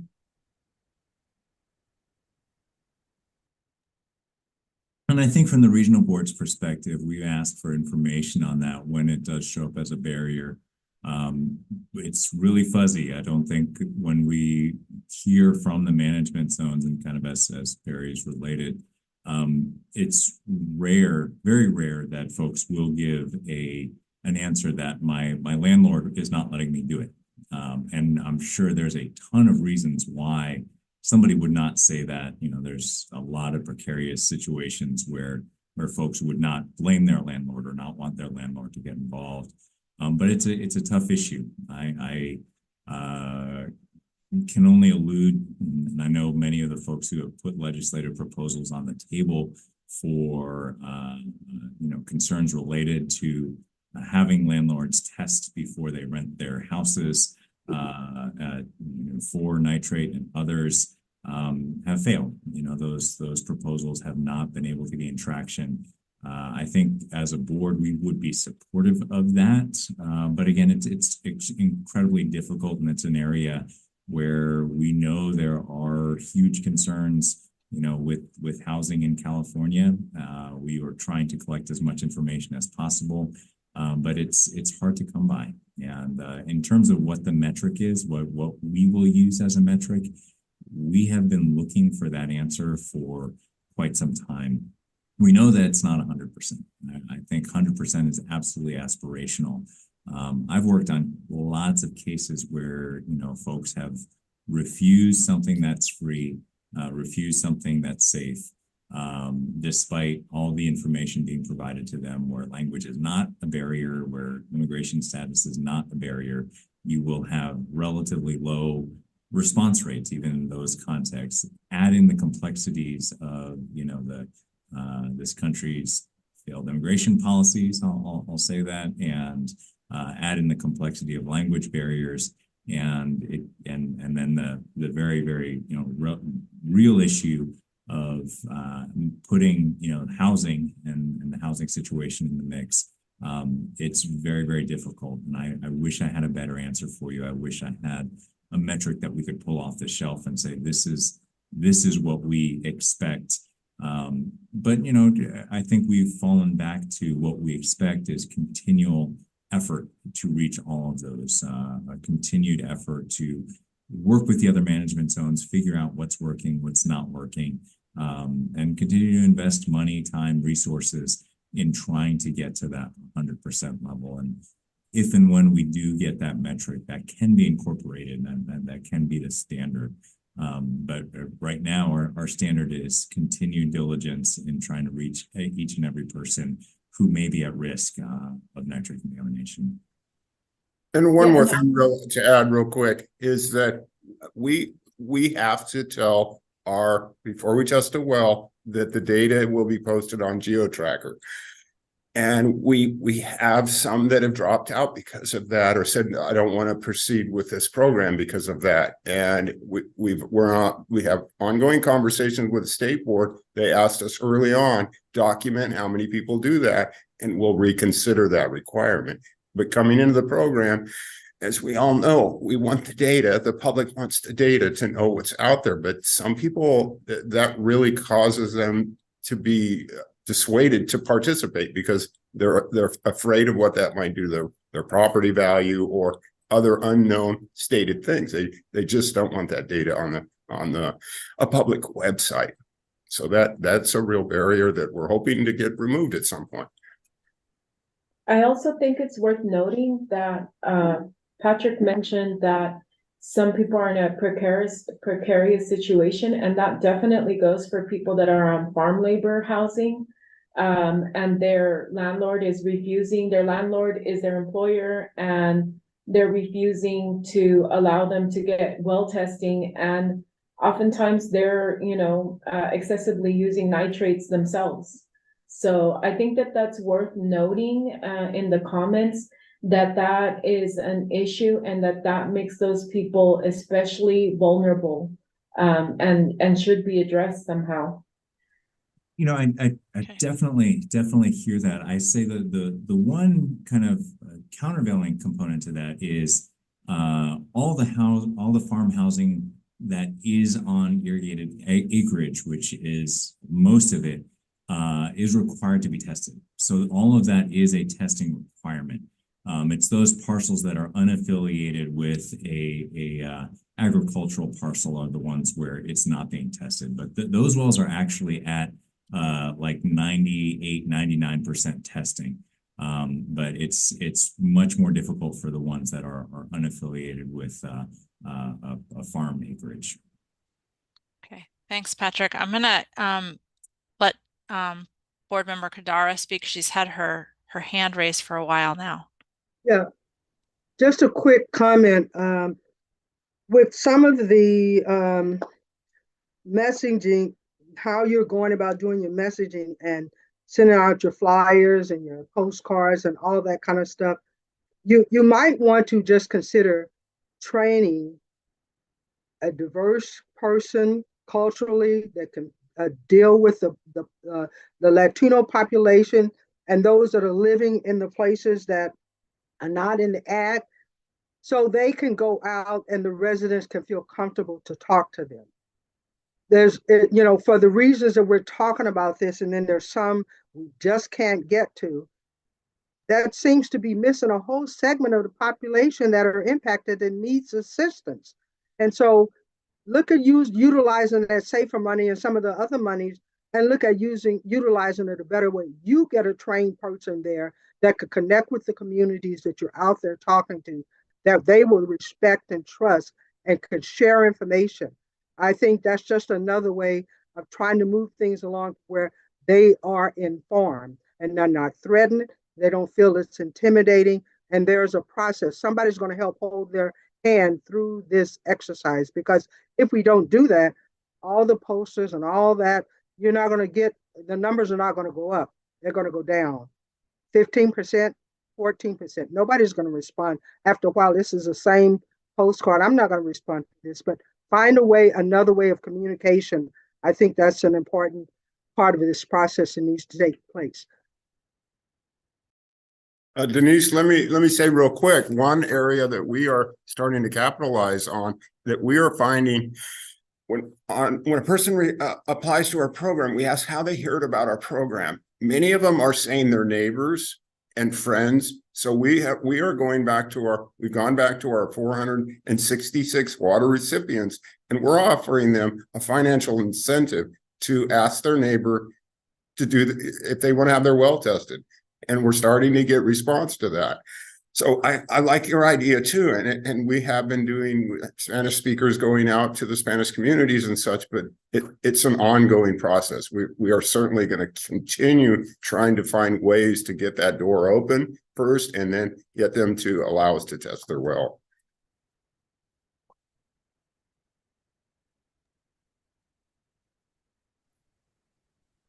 Okay. Anyone else have a question or comment? Oh, Board Chair Bradford. There he is. Hi. Last time I hit that button, my computer froze. So I want to thank everybody so far. I mean, this has been incredibly comprehensive and collaborative. I'd like to hear from the EJ community as well as the management zones, and it's been really, really helpful. I think there's been some good points brought up and discussed already. The one question I had that was brought up a couple of times by the EJ community had to do with not having enough detail in the plans in terms of, I believe they were referring to remediation technologies, like how are we going to fix these problems? I recalled in one of Tessa's slides, she did touch upon a whole variety of technologies that could be implemented either for wellhead treatment or at a treatment plant. And I'm just curious, is that what they were looking for in terms of more detail on solving the problem? I know in terms of nitrate reduction, that's one aspect, but in terms of eventually delivering long-term drinking water solutions, is that what the question really revolved around? Chair Bradford, if I'm going back to the comments from Ms. Clary in particular, I took them a little bit differently, and Jennifer can clarify, but I think that, there's different components. There is the long-term drinking water solutions, and those potential options in the wheel that I showed are, how do we address drinking water today, not 35 years from now, not 50 years from now, but today. How do we get wellhead treatment, consolidate systems, surface water, groundwater exchanges, right? Because that is making sure people have access to safe drinking water somehow. I believe she was referring to the aquifer restoration program, i.e., what is the plan to remediate the groundwater in the Central Valley and all of these management zones? So I think that's the distinction between the two. Okay.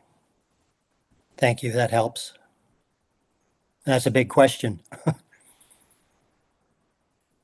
Yeah, and I think it was said a number of times countless times as we were working on the nitrate control strategy, that the nitrate control program is primarily a source control program. And that's kind of how it's set up through a permitting mechanism.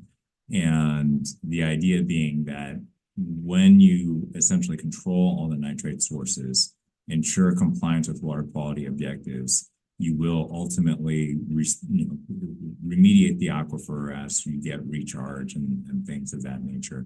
I think it is something that we'll be paying close attention to because it is a required component of the management zone implementation plans. And one I think we expect to be developed more fully, particularly as we continue our conversations with not just the GSAs when we're talking Sigma, but the State Water Board, which is looking at these exact issues as they're trying to work through the Sigma process on their end. Great, thank you. Okay, go ahead, Jennifer. Just to clarify, the point I was trying to make is we're not going to reach restoration if we don't start addressing it now. And I was trying to make the point that we don't have a lot of information, but we have to put some guardrails around what we do know and what our goals are, because otherwise we're not going to reach it. And one of the requirements was to create that plan in this document. And the fact that we haven't made a start yet just puts us even farther behind.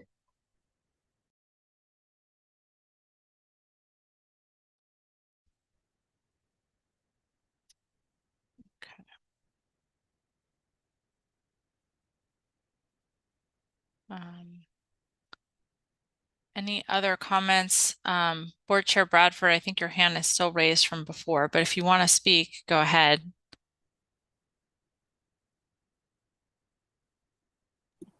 I'm good, thank you. Okay. Does anybody else have questions or comments? I'm not seeing anything in the chat either. I'll just make another comment. I mean, the issue I heard over and over again from the environmental justice groups was 35 years. And I remember getting involved in this discussion, gosh, a couple of years ago, maybe a little earlier, when people were talking about bringing in the kiosks and providing water. I mean, I was adamantly opposed to that. I mean, from a disadvantaged community, people suffering through all kinds of things. Why do people have to go out of their house to go get water? But here we are, that's an immediate or interim solution. But the timeline for all of this to happen, as it's been raised by many of the people on the call, the EJ groups in particular, I think we need to look at that. I think we seriously need to look at it. Are we really going to work 35 years and having nitrate contamination, and it's going to be 35 years, as the gentleman said earlier? It won't be in his lifetime. People live in places where they expect that water to come out the tap, not only to look clear, but to be safe. And, you know, it took a long time, and I've said this before, to create this contamination problem. It's been happening for years and years and years and years, but it's now time to address it. And I think if we really wanted to show good faith effort in trying to do that, we would try to do it as expeditiously as we can. Cost-wise, yes, that's a cost, but there was a lot of profit before there was this cost to this problem. So we need to look at it in a realistic way of how quickly can we move this process forward for the benefit of the disadvantaged communities that are being impacted by it. And then the last point I will make is regarding just the engagement piece. You know, this is a good meeting we're having here. There's opportunities for public to comment, but I remember coming in towards the end of the CV SALTS process. I remember the success of the CV SALTS process was the stakeholders. These residents that are being impacted, they're also stakeholders. And they should not be on the outside looking in or having to write a little script or have an opportunity to make a comment. They should be at the table too. And if they're not at the table, that's another question. So, I mean, those are just a couple of my comments as we come to wrapping all of this up. Thank you. And let me just say this also, all the work that's gone into doing this, from the work from Perry and Tess and all of it, we have a document here. I don't like all of it, but that's not for me to say. It's for me to look at it and see how is it going to best serve the public that needs to have safe drinking water. I appreciate the environmental justice groups and the work you guys have done. And let's see over the next process that we can find a way to address some of the concerns that have been identified. And I think they are legitimate, and there are opportunities that we have before us to help see some of these things happen for the good of public safety and public health and public drinking water. Thanks. Oh, thank you, Denise. I don't think it could have been said better. I recall, if memory serves, when we adopted CV SALTS in 2018, the time frame was actually 50 years. 50 years for compliance with cause or contribute to nitrate. And again, if memory serves correctly, I think, Denise, you were the lone dissenter and said, no, it has to be shorter than that. And I think you were proven correct that when it went to the State Water Board, one of the most contentious issues that was fought about quite a bit was whether or not that 50-year time frame was too long. And the State Water Board said, yeah, I do think it is too long. I know they listened to you, Denise, as you submitted comments and reduced it to 35 years. And I'll put an asterisk there that it is 35 years at the longest. It's 35 years, or if there's something that can be done earlier, then it should be done earlier. So I think that's really the issue that we're going to be struggling with. 35 years is a long time. It's a very, very long time, but it's also, we're also working with something where there is no off-the-shelf solution. I think if we knew exactly what it would take to get irrigated agriculture to the point where they could be in compliance, we would be doing it, and the time frame might be adjusted even more aggressive than the 35-year time frame. But we don't know that yet. And I think that's kind of the odd position that we're in. Even when we're talking about, when we look to analogous processes, that the Air Board has very aggressive targets for, say, electric vehicle emissions. There is something that they know you can put on the street, and that will eliminate the tailpipe emissions if you have an electric vehicle. So they have a very, very aggressive timeframes for electric vehicle adoption in the state of California. We don't have something similar with this process. Most of irrigated ag, nearly all of irrigated ag in the Southern Central Valley requires some nitrogen and fairly large nitrogen inputs to grow crops where they can be consumed locally and exported internationally. And if there was something that could be done, that could be bolted on treatment, then I think we would have something that we could sink our teeth into a little more easily and say, do this and do this by 2040, do this and do this by 2045. These are the economics. This is what it looks like. And I think we're still in that territory of figuring that out. The Irrigated Lands program is still relatively new. I think it's just about to celebrate its 10th year anniversary, 10 years of being in existence. The regional board looking at groundwater as a concern, and realistically, the real requirements kind of kicked in 2018. So we're talking about 5 years since the State Water Board said what we should and shouldn't be doing with respect to the Irrigated Lands regulatory program, how it should be regulating nitrates in groundwater. So it's relatively new. I want to commit to everybody. There we go. East San Joaquin 2012 with the 5-year time frame for most of those requirements to kick in. and then the orders to be resolved. So that's what I'm adding to that. So we're still talking about a relatively new program. Thanks, Jennifer. I knew that would be coming out there. But in terms of kind of work on that, work in earnest on meeting those groundwater targets, it's still relatively new compared to, the 50th anniversary of the Clean Water Act, still with thousands of 303D listings, impaired water bodies throughout the state of California. We're in a similar area with the agricultural program, working to solve groundwater issues, working to bring this program into sync with SGMA and other relatively new groundwater protection programs throughout the state. So lots of work that's being done. I know it can't happen fast enough for those folks who have their wells that are impacted right now, who have their children at risk from drinking that water. So I definitely understand that, and that's something that I pledge my diligence to as we work through this process. And I see Tess with her hand up, so I'll turn it over to her. Thank you. And what, December 7th. So it's our anniversary date of the adoption of the ESJ order. But I think there's just one critical factor that it's important, especially for those that may be newer to the CV SALTS program, whether it was the 35 years or the 50 years, the extended time schedules came as a package with the dischargers willing to go forward and take care of drinking water to make sure people had access to safe drinking water in the interim time period.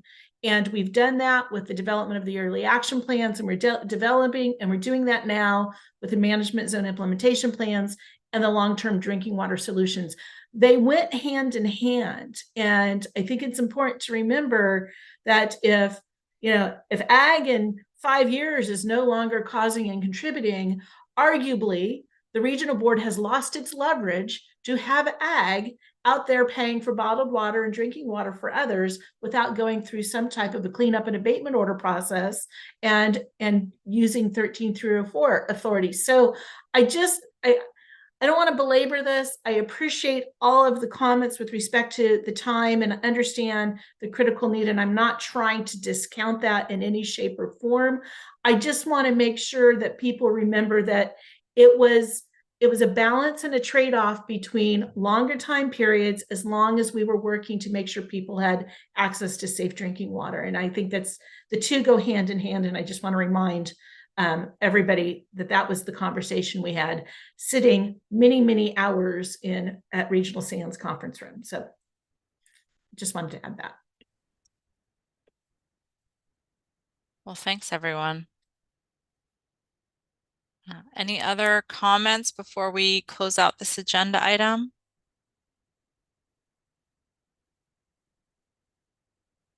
Not seeing any. Okay. Which is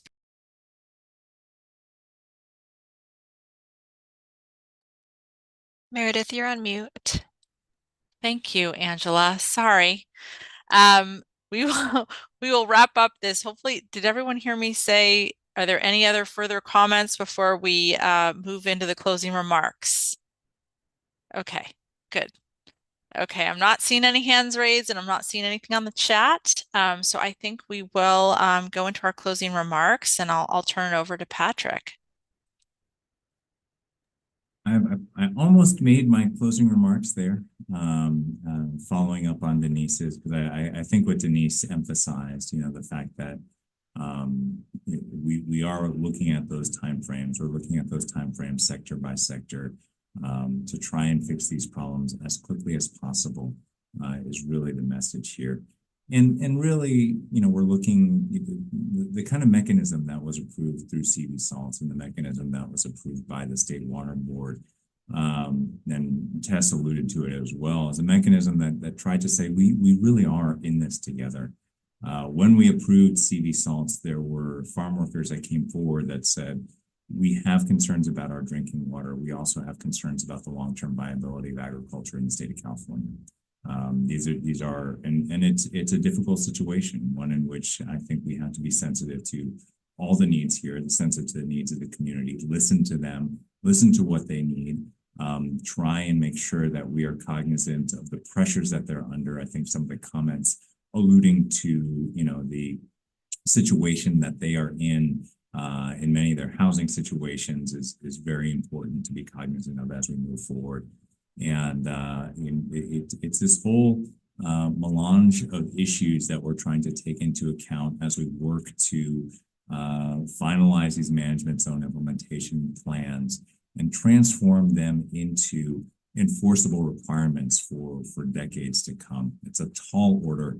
I think we're up to it, and I think there's a lot of work going on, but I really got to echo Denise's comments on the way that the board has to figure out with a problem-solving mentality of how we can do everything here as quickly as possible to make sure that we have long-term groundwater protections. And I do think, you know, I want to thank the management zones for coming to the table and not relying on those mechanisms that were so controversial as we approved the CV SALTS amendments. You know, there's no talk of de-designating vast swaths of the Central Valley for municipal and domestic supply.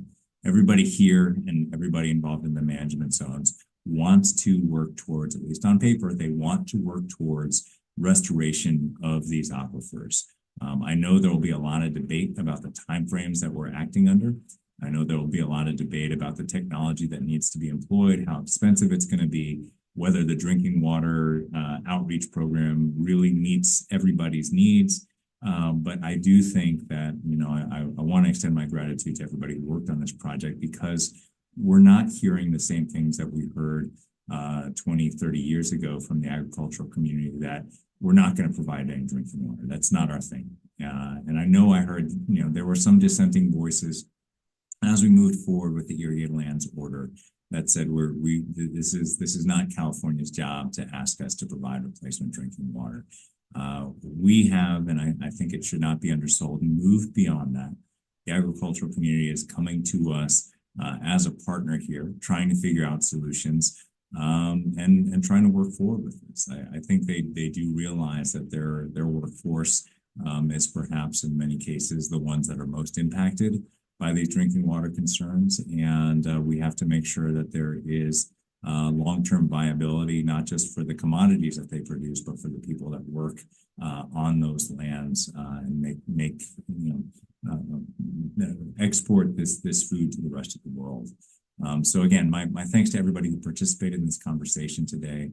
Certainly want to make sure that Mark and Denise can make any closing remarks that they want, but it's given us a lot to think about here, and a lot to think about for a huge program that covers some of the toughest issues here in the Central Valley. So my thanks to everybody who participated today.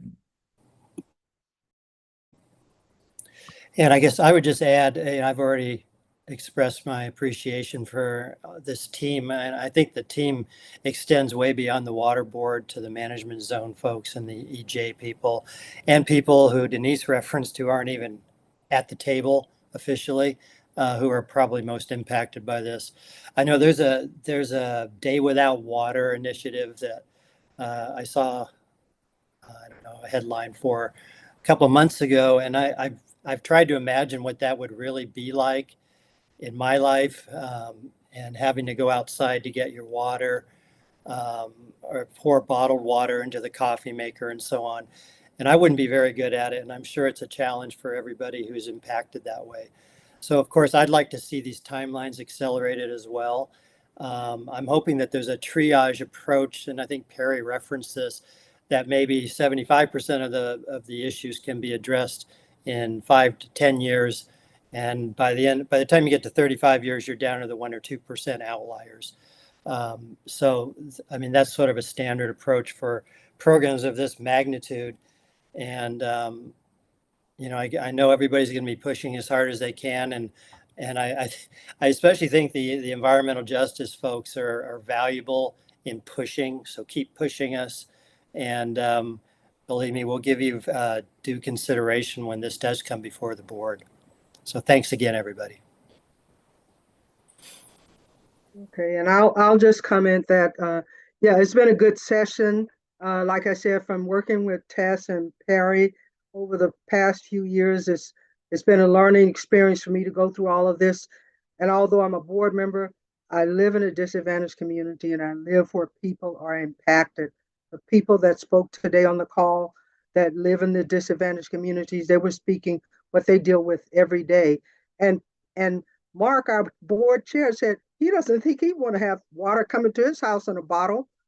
It should come out the tap. It should be clear. It should be safe. So if it's not something you would want, imagine what's happening when it's being passed on to somebody, to others. You wouldn't want to take your bad stuff and go and give it to somebody that's in need, but you got to look at how we're doing things. And so what we're having to deal with is real. If the plan that has been drafted is a draft, it's a working draft, and we have to keep massaging it to where it encompasses all of the concerns that have been raised, and as best we can address those. And so I'm going to say it as I had said once before, those bottled waters, that's plastic. It's an environmental impact to every community, landfills and so forth. They're coming out with different things now. Cardboard for water. Anheuser-Busch through American Red Cross distributed can of water to us during the flooding we had this year. Look at what options are available out there. Some residents may not want it, but it should be made available. Again, you're showing good consciousness and dealing with the communities that are impacted. So I thank you guys for the presentations that have been done today. Tess and Perry, for you guys presenting, and we'll just keep moving this forward till we get it right. Thank you all so much for your time, and I thank the staff, of course, Angela and Meredith, and all the ones behind the scene that does a great job with making things happen for the regional board and for us. We appreciate it so much. Well, thank you, everybody. So I think with that, we will adjourn for the day. Thank you. Thank you. Thank you. Okay, I will end the recordings and end the meeting for everyone. Great. Thank you, Jean. Thank you, Jean. Welcome.